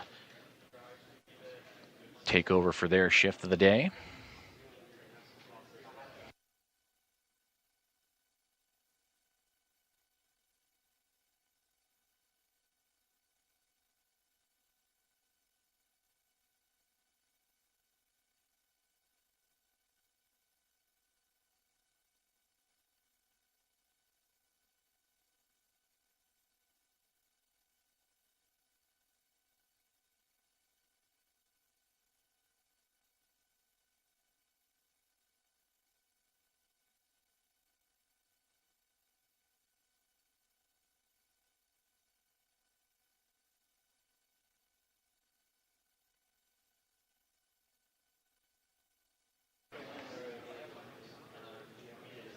Flight Director Allison Bollinger and her Athena flight team, that Orbit 1 team, undergoing the handover period as they will transition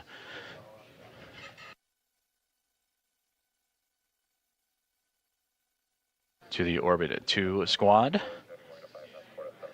as we'll continue to follow along with live commentary and updates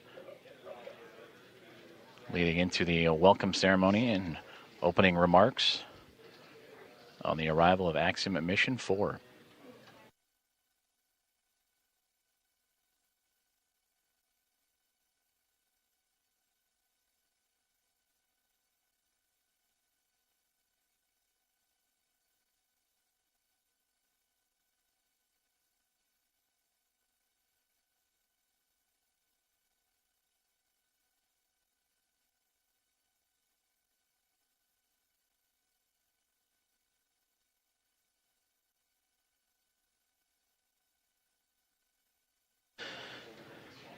Flight Director Vincent Lacourt and his Destiny flight team, the next on tap in this handover period.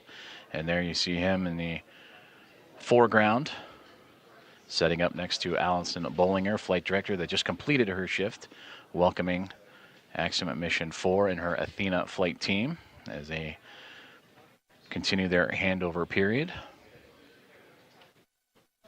And as both teams monitoring the progress and preparation for the upcoming event, the welcome remarks from Axiom Mission 4 and their formal arrival to the International Space Station. And plenty of smiles and laughter throughout the room after a successful docking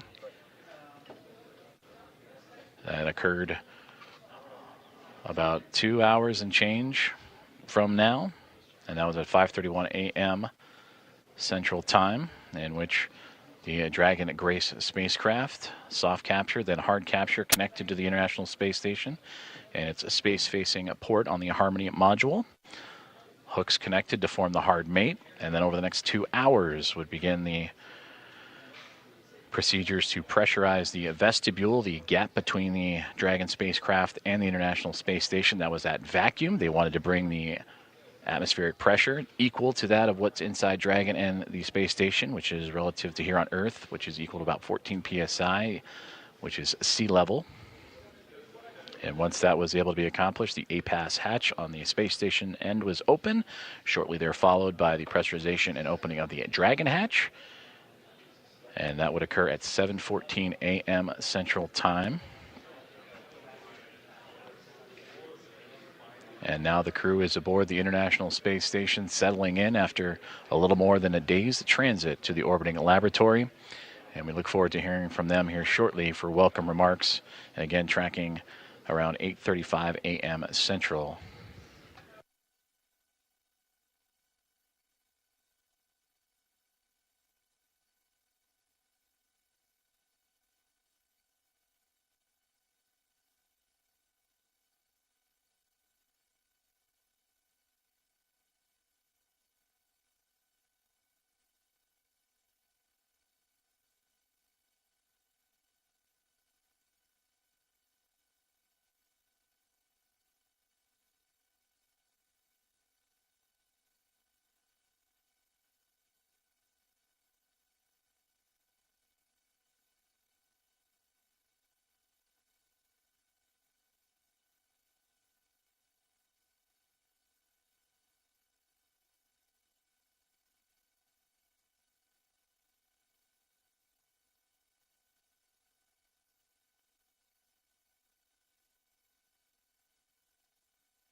This is Mission Control Houston as we continue our coverage of the arrival and docking and the soon-to-be welcome remarks of Axiom Mission 4 as they have locked up and synced up with the International Space Station earlier this morning. And the crew of 4 have since floated aboard the International Space Station, bringing up its population from the Expedition 73 crew of 7 to now a total of 11. And we will hear from Commander Peggy Whitson, Pilot Shubhanshu Shukla, Mission Specialist Sławomir Uhanskí, and Mission Specialist Kapu here shortly. We are continuing a handover period. The Orbit 1 team, the Athena flight led by Flight Director Allison Bollinger, handing over to Vincent McCourt, and the Destiny flight team. That'll be completed here in just a few moments. Meanwhile, the crew aboard the International Space Station continuing to get settled in and prepare for those welcoming remarks that would be a little less than an hour from now, about 50 minutes or so.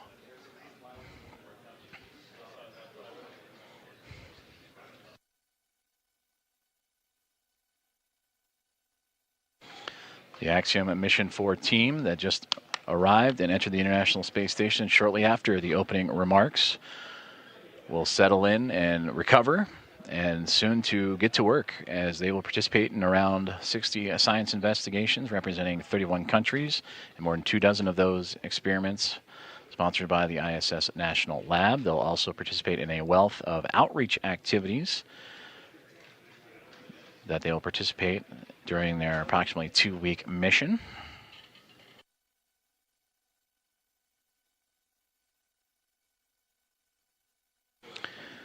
Starting with Axiom Mission 1 and now through Axiom Mission 4, the International Space Station has now welcomed 14 private astronaut crew members representing 11 different nations aboard the International Space Station, showcasing how private astronaut missions expand access to low Earth orbit, commercial space, and the space station, and bring that access for more nations, people, and opportunities.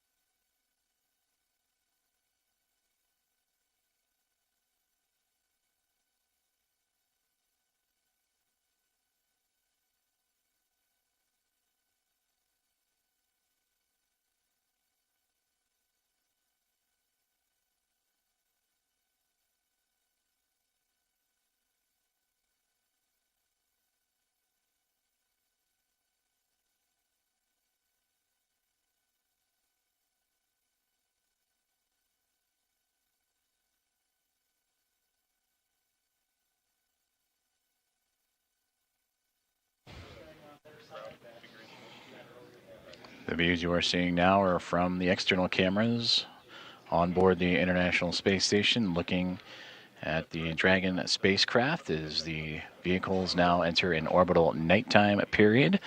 The two currently traversing across the southern Indian Ocean and about to cross the continent of Australia and make its way over into the Pacific Ocean.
Formal handover underway here inside of the International Space Station Flight Control Room at NASA's Johnson Space Center.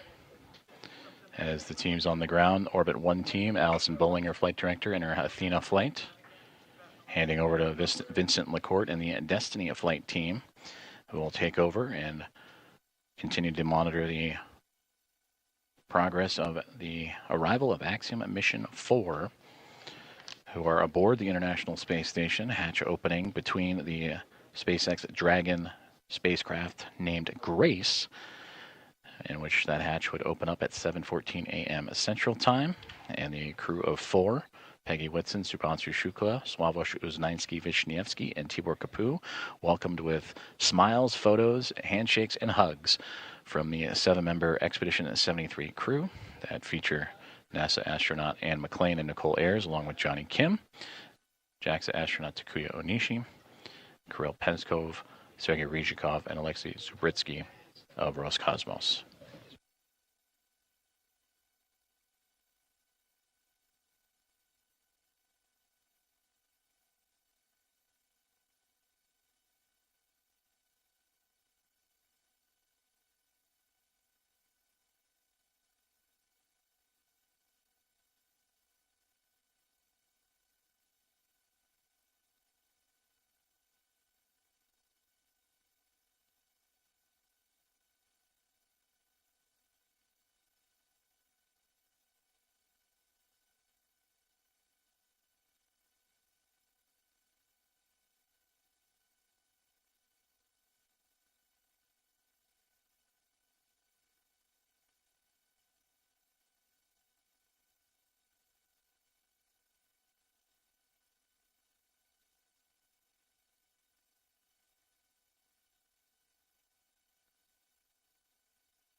This is Mission Control Houston, as we have just completed the handover from the Orbit 1 to Orbit 2 flight teams inside the International Space Station Flight Control Room at NASA's Johnson Space Center in Houston, Texas, as the teams continue to monitor and proceed with what will soon to be the welcome remarks from Axiom Mission 4 as they have arrived, docked, and entered the International Space Station earlier this morning. They would launch towards the International Space Station yesterday morning, starting their transit that lasted a little bit more than a day. And they would make their way starting at 1:31 a.m. Central Time with that launch. And then they would begin their transit with a sequence of burns to chase down the orbiting laboratory. And then earlier this morning,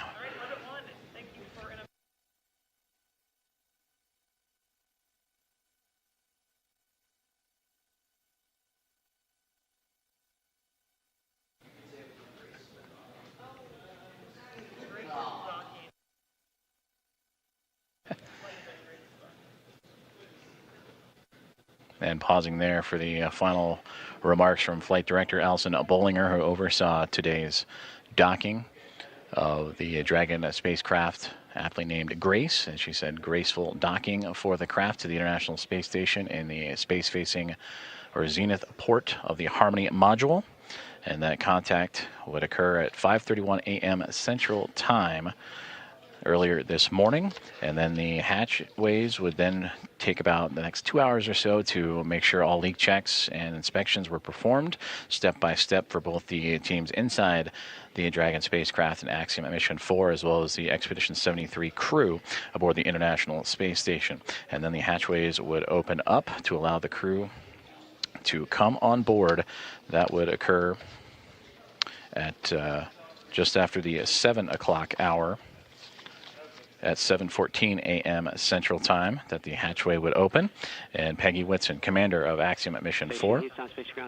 I see you, Johnny, and if you were trying to call and she would lead the charge. It'll be her return to the International Space Station after commanding Axiom Mission 2, but also her 5th overall flight, 3 previous before Axiom, as a member of the NASA Astronaut Corps, and key missions to the International Space Station.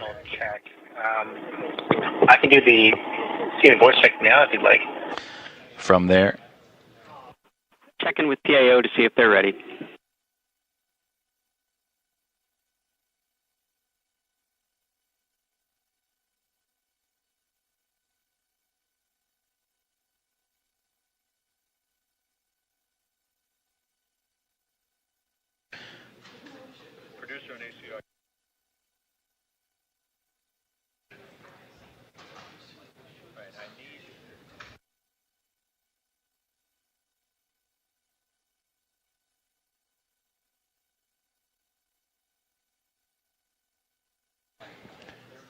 now the teams here on the ground preparing for the welcoming remarks. We will see the astronauts aboard the International Space Station prepare for the proper video and audio configurations before the formal remarks can be underway, and that should occur here shortly.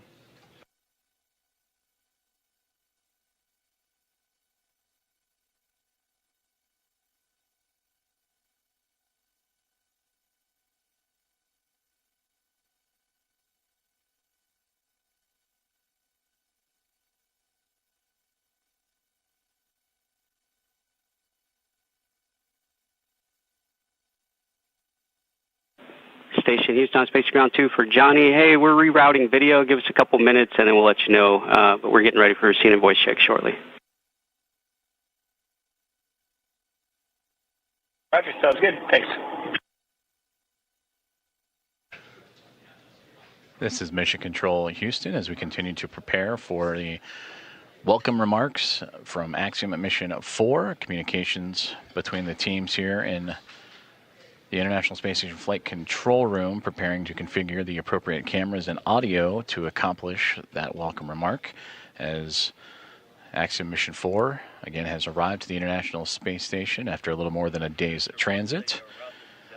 This welcome ceremony will feature Commander Peggy Whitson, pilot Shubhanshu Shukla, Sławosz Uznański-Wiśniewski, and Tibor Kapu, all of the Axiom Mission 4 cadre, and also all members of the Expedition 73 crew. The 7 of them added to the 4 of Axiom Mission 4 to bring the population of the International Space Station to 11.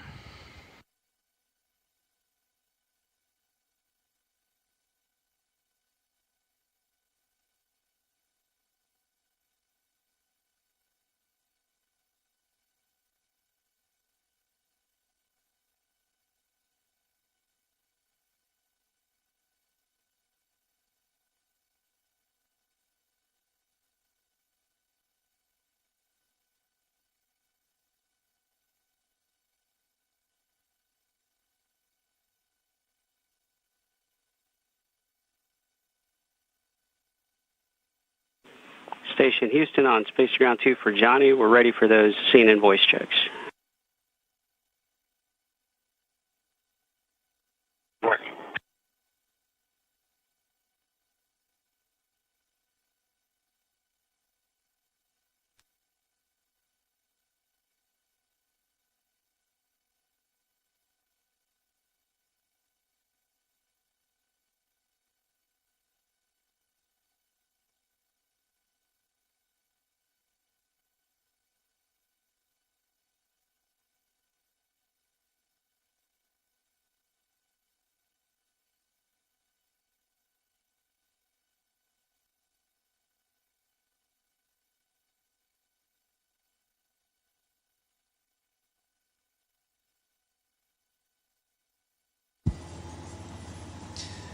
Houston 10 count 10, 9, 8, 7, 6, 5, 4, 3, 2, 1.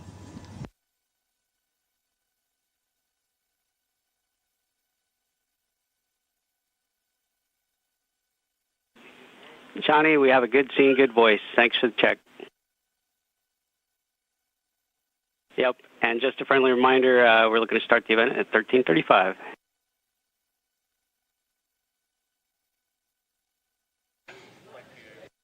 Okay, 35 after, thanks.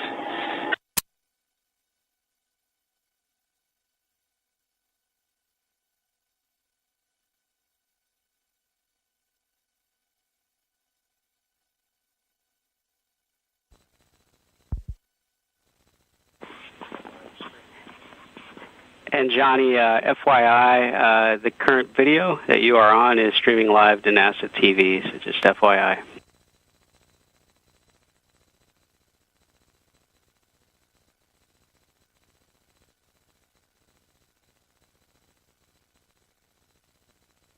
Roger, it's okay if I turn it off and then turn it on a few minutes at 4:35?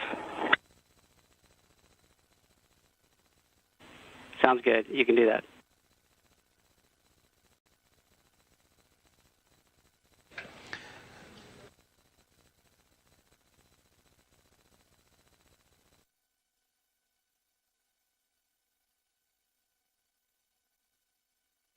Good communications there between the team on the ground and the International Space Station Flight Control Room, up to NASA astronaut Johnny Kim, helping establish the good video and audio configurations for the upcoming welcome remarks that'll take place, currently scheduled for 8:35 a.m. Central Time, so a few more minutes from now, as the Expedition 73 crew will welcome formally the 4 members of Axiom Mission 4, the 4th private astronaut mission to arrive to the International Space Station. They would arrive on the SpaceX Dragon spacecraft named Grace, and that would occur earlier this morning, and then ultimately go through the hatchway and pressure checks and to ultimately allow them to cross over from the Dragon spacecraft and into the International Space Station. And that docking would occur at 5:31 a.m. Central Time for that soft capture. It would take about 2 hours or so to make sure the leaks and everything was safe to proceed. The pressurization between the International Space Station and the Dragon spacecraft were equal, and allowing for the hatchway to be opened and then welcoming in Commander of Axiom Mission 4, Peggy Whitson, Shubhanshu Shukla, the pilot representing ISRO and the nation of India, Sławomir Uhanskí of ESA and the nation of Poland, and Tibor Kapu of Hunor and the nation of Hungary. They would cross over the APAS hatch starting at 7:14 a.m. Central Time. And for Shukla, Uhanskí, and Kapu, representing again India, Poland, and Hungary, it is those nations' very first visits to the orbiting laboratory. So we'll continue with live coverage of the welcome remarks that will again be taking place in about 25 minutes or so, as Johnny Kim and the team were able to configure the cameras and audio appropriately. And again, that now 11-person International Space Station will come on camera and welcome in the newly arrived Axiom Mission 4 crew.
This is Mission Control Houston, as the Orbit 2 team is now formally settled into their roles for the day, as they continue with the welcoming procedures for the upcoming remarks from the newly arrived Axiom Mission 4.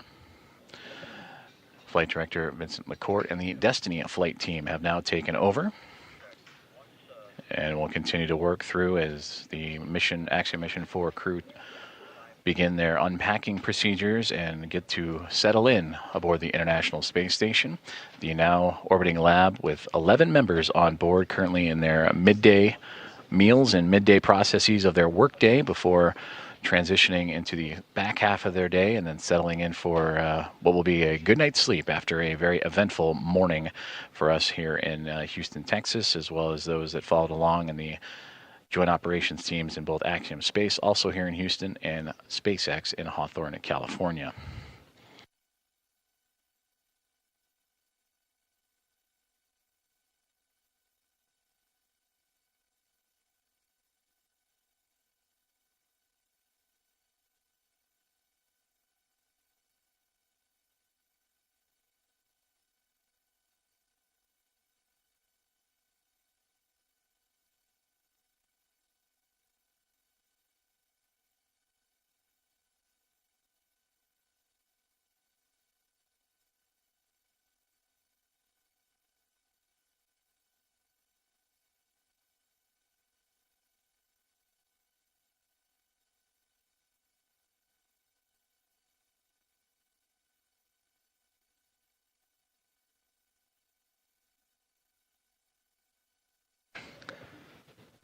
A little more than 10 minutes away from welcoming remarks of the Axiom Mission 4 team as they settle into the International Space Station after arriving earlier this morning. Docking to the International Space Station occurred at 5:31 a.m. Central Time, and then roughly 2 hours later, the hatches would open to welcome in the 4-person crew to join the Expedition at 73 team. And that welcoming remarks will feature all now 11 members of the crew on board, and the first remarks from first-time flyers in Axiom Mission 4 pilot Shubhanshu Shukla, Uhanskí Vishnevsky, mission specialist, and also mission specialist Tibor Kapu. And for commander of Axiom Mission 4 Peggy Whitson, a hearty welcome home to the International Space Station, and now her 5th flight of her career.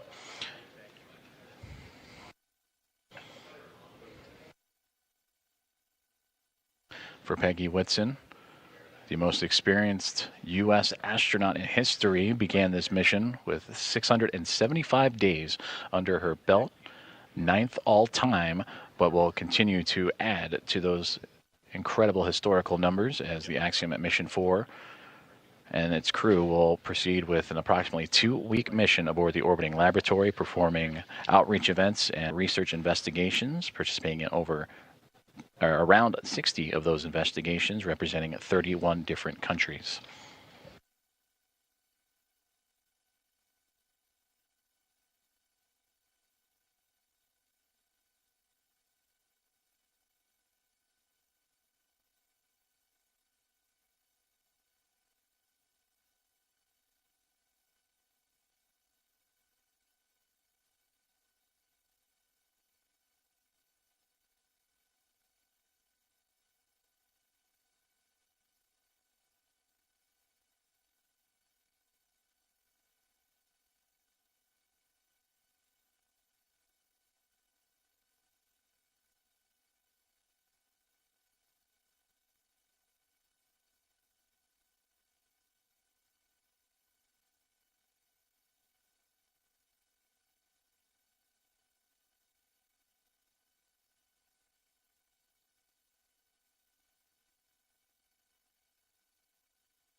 This is Mission Control Houston as we continue to monitor and anxiously count down to the welcome remarks of Axiom Mission 4 aboard the International Space Station, now inside 10 minutes to those remarks as the now 11-member crew aboard the International Space Station getting settled in and preparing before radioing back down to the teams on the ground in both Hawthorne, California, and 2 members here in Houston, Axiom Space and, of course, NASA at NASA's Johnson Space Center and the International Space Station Flight Control Room.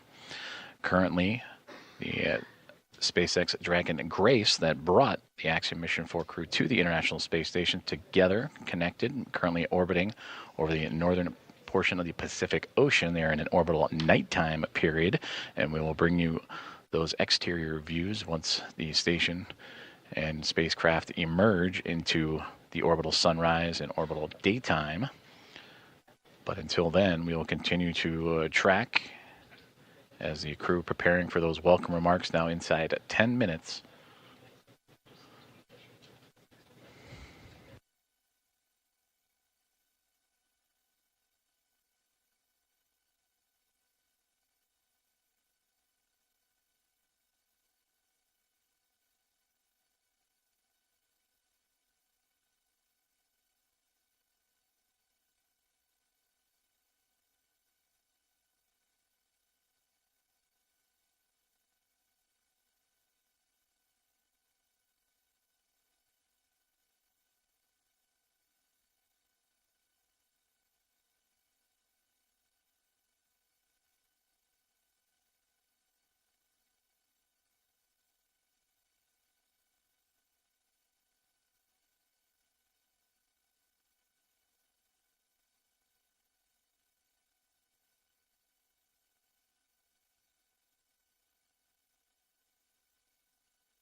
This is Mission Control Houston, as we are now 5 minutes away from the formal welcoming remarks as the International Space Station has introduced, or will introduce, the members of Axiom Mission 4 formally after having docked to the International Space Station earlier this morning.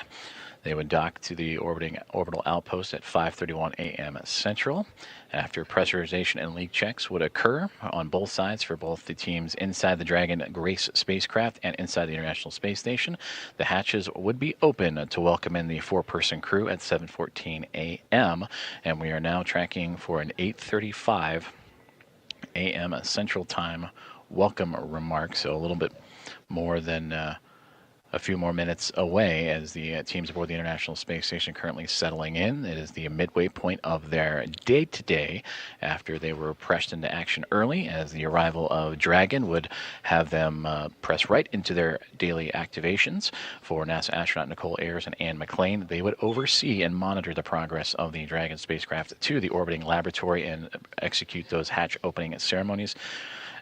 Procedures, pardon me, and then, of course, all 11 members of Expedition 73 were there on the other side to welcome in Peggy Whitson, Shubhanshu Shukla, Sławosz Uznanski-Wisniewski, and Tibor Kapu to the orbiting laboratory. And there you see the spacecraft, newly named Grace, docked to the International Space Station.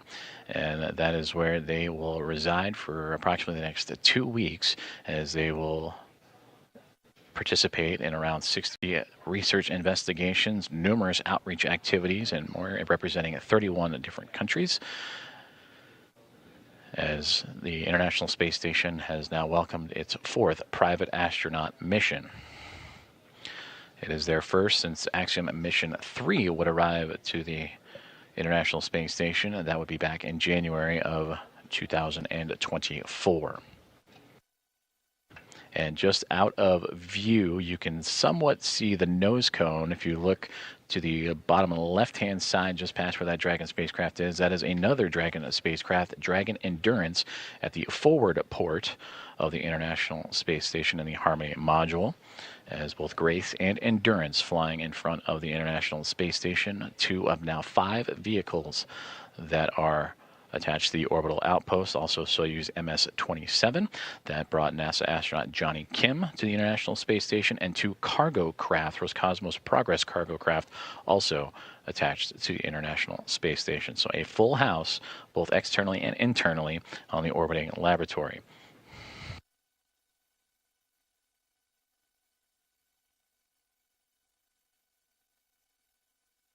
We're approaching about 10 minutes until the welcome remarks for Peggy Whitson, Shubhanshu Shukla, Sławosz Uznanski-Wisniewski, and Tibor Kapu. One of the traditions for the Axiom missions and the private astronaut missions is the pinning of the newly minted astronauts. For Peggy Whitson, she'll be placing those pins on Shubhanshu Shukla, Sławosz Uznanski-Wisniewski, and Tibor Kapu. For them, this is their very first space flight and very first mission to low Earth orbit. After the welcome remarks, they will jump right into their activities, whether it is unloading the Dragon spacecraft or for the Expedition 73 crew back to their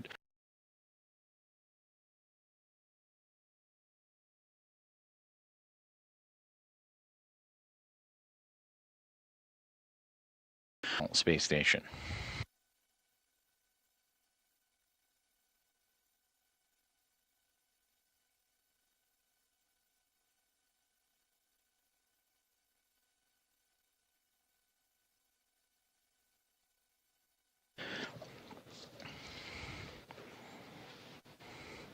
And to take a look back at the activities for Axiom Mission 4, they would lift off from Launch Complex 39A at NASA's Kennedy Space Center yesterday morning at 1:31 a.m. Central Time, carrying Whitson, Shukla, Uznanski-Wisniewski, and Kapu to low Earth orbit. And that is where, on the first time, Dragon spacecraft would announce the name of that spacecraft in Grace, and then proceed into their burns. They would execute a sequence of 5 major burns and a couple of adjustment burns to help raise Dragon's altitude and help close the gap between the spacecraft and the International Space Station, those being the phase, boost, close, transfer, and co-elliptic burns. And that Dragon spacecraft would continued to perform nominally and actually in its first flight swimmingly and all the way to the key waypoint markers and milestone markers, including the approach initiation burn, which would be executed earlier this morning. From there, they would go through 3 different checkpoints or gate processes, waypoint 0, waypoint 1, and waypoint 2, but that Dragon spacecraft and its alignment with the International Space Station pretty well fine-tuned, only a brief pause at the waypoint 2 mark after moving through waypoint 0 and waypoint 1, and while 20 meters away, they did a quick hold, saw that everything was A-OK, and continued to proceed with that soft capture and contact that would come at 5:31 a.m. Central Time. From there, Nicole Ayers and Ann McLean would begin the hatch opening procedures, while the team aboard the Dragon Grace spacecraft would also execute their arrival procedures, and shortly about an hour and some change later at 7:14 a.m. Central, the hatch would be open. The pathway from the International Space Station and Dragon spacecraft would be opened up, and that is when Peggy Whitson, Shubhanshu Shukla, Sławosz Uznanski-Wisniewski, and Tibor Kapu, and a wealth of smiles and glad handshakes and hugs will be passed around, as they have now upped the population of the International Space Station to 11 members.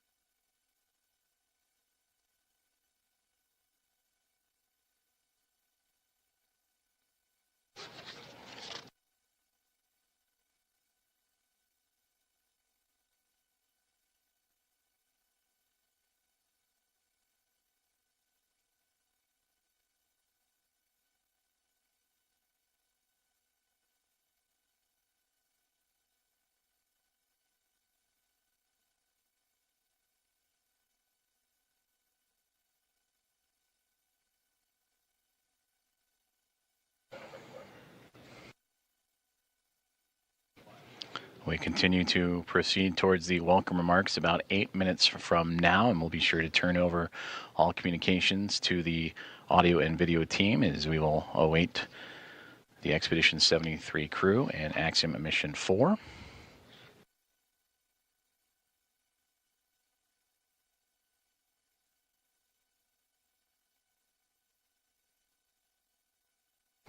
Of the 11 members, 6 nations now represented aboard the International Space Station of Hungary, Poland, India, the United States, Russia, and Japan.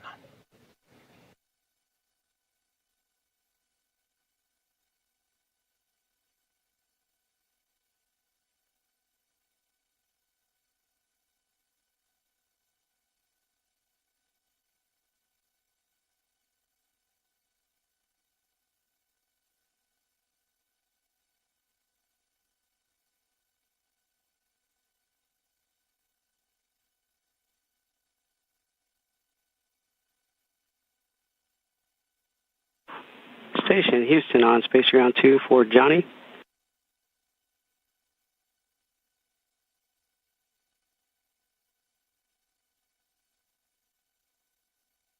Yeah, I can take it.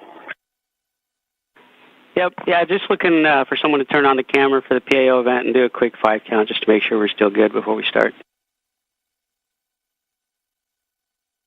Still good.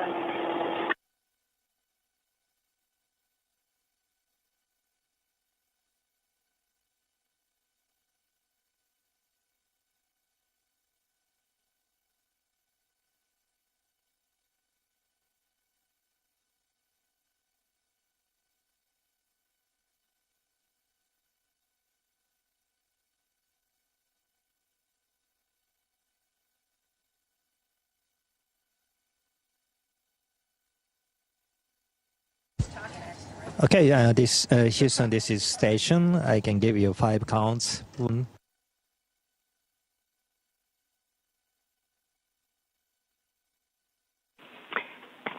Talk, we heard you, but just lost the video downlink, so please give us a minute.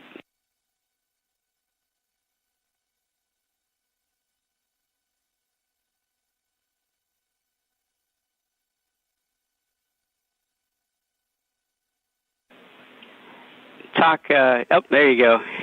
Thanks, Shook and Johnny, for checking the cables there. And Talk, if you could give us one more 5 count. We missed it on the last one because we lost video downlink. Okay. 1, 2, 3, 4, 5.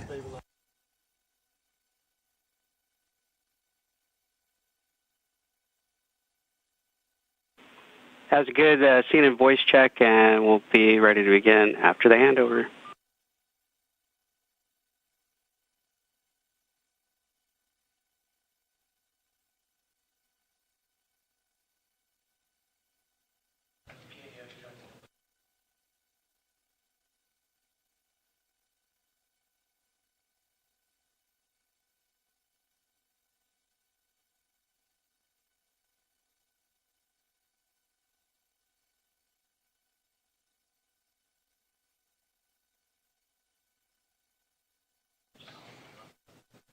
Great communications between the team on the ground and everyone on board the International Space Station, including the newly arrived Axiom Mission 4, as everyone getting staged and set up for the welcome remarks that'll get underway here in about 4 minutes' time. There will be an anticipated loss of signal, though briefly, and then we will bring everything back on board, and the welcome remarks in which Expedition 73 will welcome their 4 new friends aboard the orbiting laboratory, and we'll turn it over to the team from there.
And again, we are experiencing a temporary loss of communications, but the acquisition of signal should be in just a couple of seconds. And once the video is on board, the welcome remarks for Axiom Mission 4 will get underway.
Station, this is Houston. Are you ready for the event?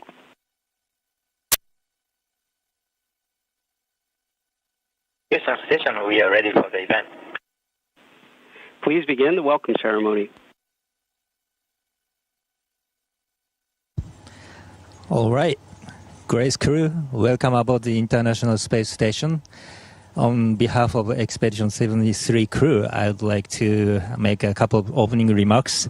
First of all, Peggy, welcome back. Thank you.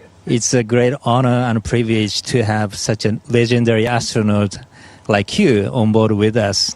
And Thibault, Shooks, and Suave, congratulations on your first. We've been waiting for you guys so long, and we are so happy to see your all smiling faces. And with your arrival, right now there are 11 astronauts from 6 countries, and all of us are here in order to advance human space exploration and scientific research, symbolizing international cooperation. So from this moment, you are also a part of Expedition 73. And once again, welcome aboard. And I will pass the microphone to Axiom-4 Commander Peggy Whitson. Thank you so much, Tak, and for the 73 crew as well. We appreciate being invited in. You guys are exceptional hosts, and hopefully you'll think we're exceptional guests at the end of a couple of weeks. But we're looking forward to getting a lot of work done with you guys, and I really appreciate all the support you've provided to us in advance of actually even getting here. I think that's very unique and special about you.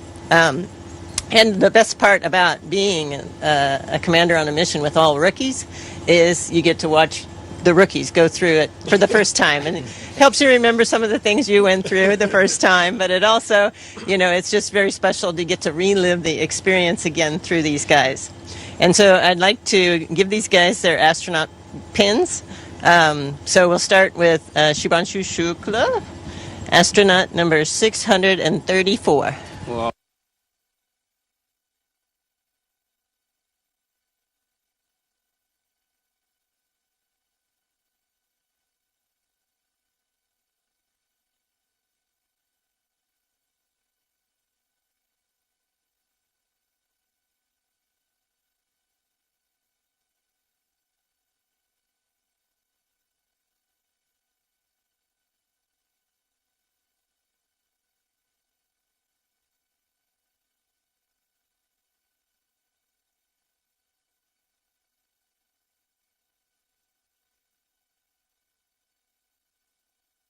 Yeah, I'll go ahead and get these out. Thank you, Peggy. Oh, so I am number 634. That's a privilege.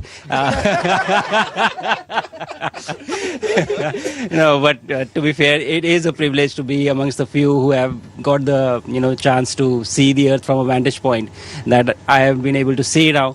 It has been a wonderful ride. It has been great, and I was looking forward to come to space. It is something to look forward to as such. But the minute I entered the International Space Station and you guys, this crew, you just made me feel so welcome, as if you literally opened your doors, like your house doors for us. That's true. So, but it was fantastic. I feel even better. Whatever expectation I had of coming here, they were surpassed by the view. Of course, that's the big part of it, but by you guys as well. So thank you so much. I think this was fantastic. This is wonderful, and I'm very, very confident that the next 14 days are going to be amazing. Doing, as you said, advancing science and research and working together. Thank you so much.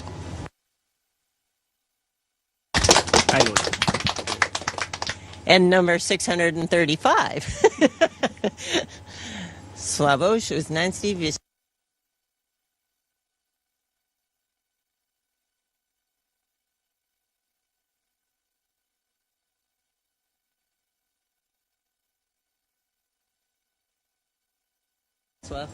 Go for it. Thank you, Peggy, and thank you all for such a warm welcome to the International Space Station.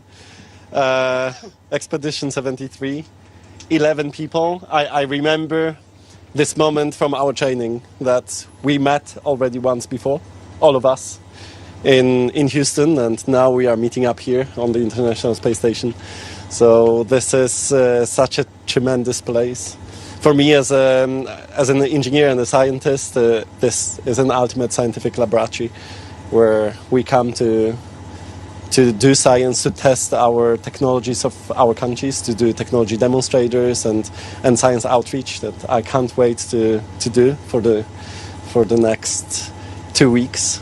And we will all try to do the best representing our countries. I represent Poland for the first time on the International Space Station, as well as ESA, not for the first time. So ESA had, as an international partner, had a lot of missions to the ISS, but Poland, this is for the first time. So thank you for having us, and we are very honored to be here among you. As you said, 6 nationalities. We bring 3 extra ones, and we can't wait to spend this time together. Thank you.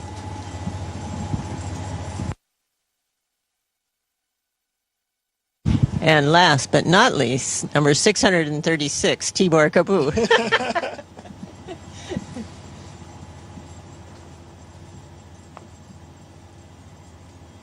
Needed practice. It got easier. I was an easier guy. All right. So, thank you very much, guys, for this really, really warm welcome. I really feel that this is the best crew that we could join to. It really feels great to be part of Expedition 73. As Tak, the commander, said that we have so many countries in the same time in the space station, but we also have 7 out of 11 who are complete new flyers, which also tells me how much space is expanding towards a new era. One of my friends told me 2 days ago when I was asking him what should I tell in space, what should be my speeches about, and he said that if there's ever a time for speaking from the heart, then this is it. And my heart is so full right now because of you guys and because of seeing Earth for the first time. There is a lot to choose from. So I'm extremely happy to be here, happy to represent my country. On our ride up, we actually saw our countries flying above those. It's truly a special feeling. Looking forward for these 2 weeks. I'm 100% sure that this is going to be awesome.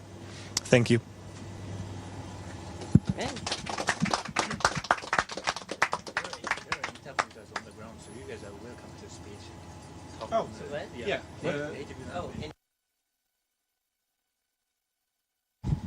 और एक छोटा सा संदेश मेरे प्यारे देशवासियों के लिए, आपके प्यार और आशीर्वाद से सुरक्षित मैं इंटरनेशनल स्पेस स्टेशन पे पहुंच चुका हूं। और बहुत आसान दिख रहा है यहाँ खड़े होना, लेकिन थोड़ा सा मुश्किल है, थोड़ा सा सर भारी है, थोड़ी तकलीफ हो रही है, लेकिन ये सब बहुत छोटी चीज़ें हैं और कुछ ही दिनों में हम इसके यूज्ड टू हो जाएंगे। और ये पहला पड़ाव है इस जर्नी का, और अभी आगे 14 दिन यहाँ पे रह के हम काफ़ी सारे साइंस एक्सपेरिमेंट्स करेंगे, आप लोगों से बातचीत करेंगे। लेकिन कहीं ना कहीं ये जो पड़ाव है ये भी दिखाता है कि ये हमारी अपनी स्पेस जर्नी का भी एक पड़ाव है। तो मैंने बात की थी आपसे कुछ देर पहले जब मैं ड्रैगन में था, और अभी यहाँ से आगे भी बात करता रहूँगा। चलिए इस जर्नी को बहुत एक्साइटिंग बनाते हैं, बहुत उत्साह से इसमें पार्टिसिपेट करते हैं। मैं बहुत उत्साहित हूँ और मैं अपने शोल्डर पे अपना तिरंगा जो मैं लेके चल रहा हूँ, मैं मानता हूँ कि आप सब मेरे साथ हैं, तो मैं ये भी समझ लेता हूँ कि आप सब भी मेरे साथ उत्साहित हैं। और मुझे लगता है कि अगले 14 दिन बहुत ही एक्साइटिंग जाने वाले हैं। धन्यवाद। जय हिंद, जय Bharat. Thank you, Jux. Drodzy Polacy, drogie Polki, cieszę się, że mogę tutaj Was powitać z pokładu Międzynarodowej Stacji Kosmicznej. Po raz pierwszy jesteśmy na stacji, po raz pierwszy mamy polską misję na Międzynarodową Stację Kosmiczną i bardzo się cieszę, że mogę reprezentować właśnie Was, 40 milionów Polaków, którzy mają możliwość obejrzenia misji, ale jednocześnie kontrybuowania do części naukowej, technologicznej i wykonywania eksperymentów na Międzynarodowej Stacji Kosmicznej. Będziemy prowadzić również lekcje fizyki dla dzieci w szkół, dla studentów i mam nadzieję, że to jest początek Polski technologicznej, obrazu Polski na świecie. właśnie w takich miejscach jak Międzynarodowa Stacja Kosmiczna czy najbardziej zaawansowane laboratoria technologiczne. Bardzo dziękuję Wam za zaufanie. Tak jak już wcześniej mówiłem, kosmos jednoczy. Jesteśmy tutaj razem, jesteśmy silni i budujemy naszą przyszłość. Dziękuję bardzo za zaufanie i do zobaczenia przez najbliższe 2 tygodnie. And over to Tibor. Yeah. Oh, that's nice. There's always a first time for anything, right? Üdvözlök mindenkit a világűrből. Ha jól számolok, akkor 2009 óta először hangzanak el magyar szavak innen. A nemzetközi űrállomás fedezetéről. Csás Simonyi után, aki kétszer is járt itt, én álltak a következő, aki magyarul beszél ezen falak között. Hatalmas megtiszteltetés és elképesztő büszkeség számomra.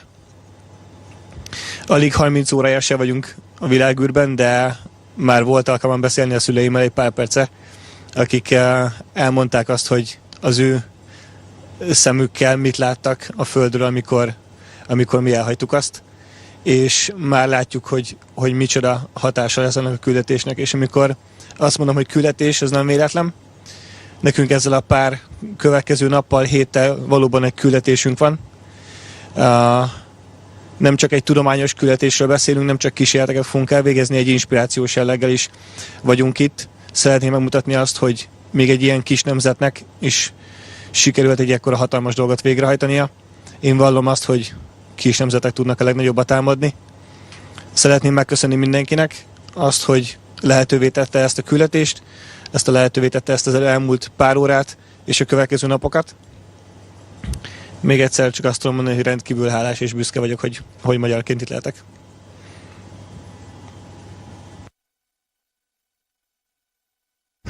Well, thank you again.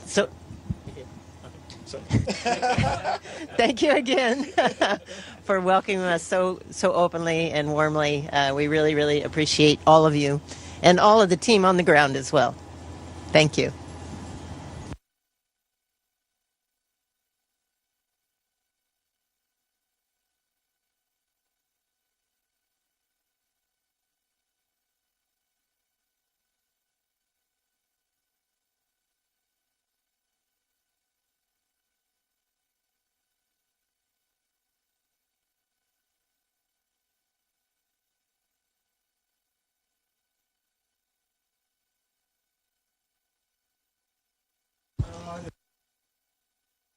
Okay, Houston Station, that concludes our event.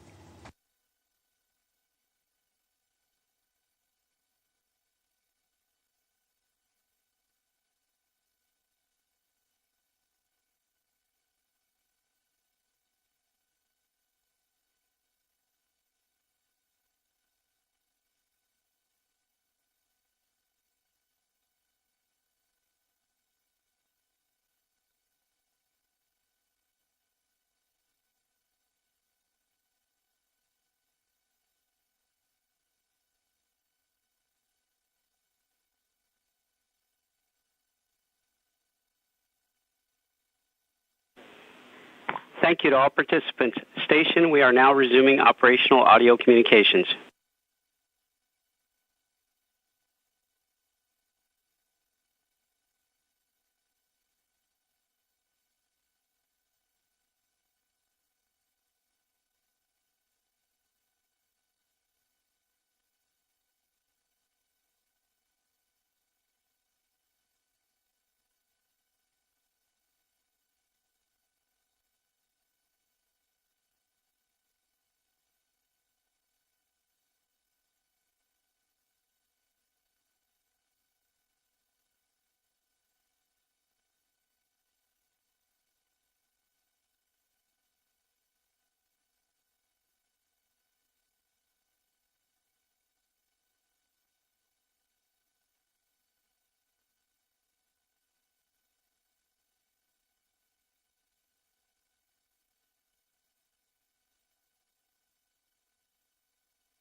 With the conclusion of the welcome remarks from the Expedition 73 crew and Axiom Mission 4 that just arrived at the International Space Station, Expedition 73 Commander Takuya Onishi currently holding a meeting with the newly arrived crew, familiarization, and his remarks as the crew now begins their approximately 2-week stay and mission aboard the orbiting outpost. Well, that'll do it for our coverage of the arrival, docking, and welcome remarks of Axiom Mission 4 as the private astronaut mission, the 4th private astronaut mission, has arrived safely to the International Space Station after docking earlier this morning at 5:31 a.m. Central Time, to smiles, hugs, and handshakes a couple of hours later, and then celebrating with the pinning ceremony of 3 members of the Axiom Mission 4 team from Peggy Whitson, the mission commander. To follow along with the International Space Station and Expedition 73, be sure to visit nasa.gov. That'll conclude today's coverage. This is Mission Control Houston.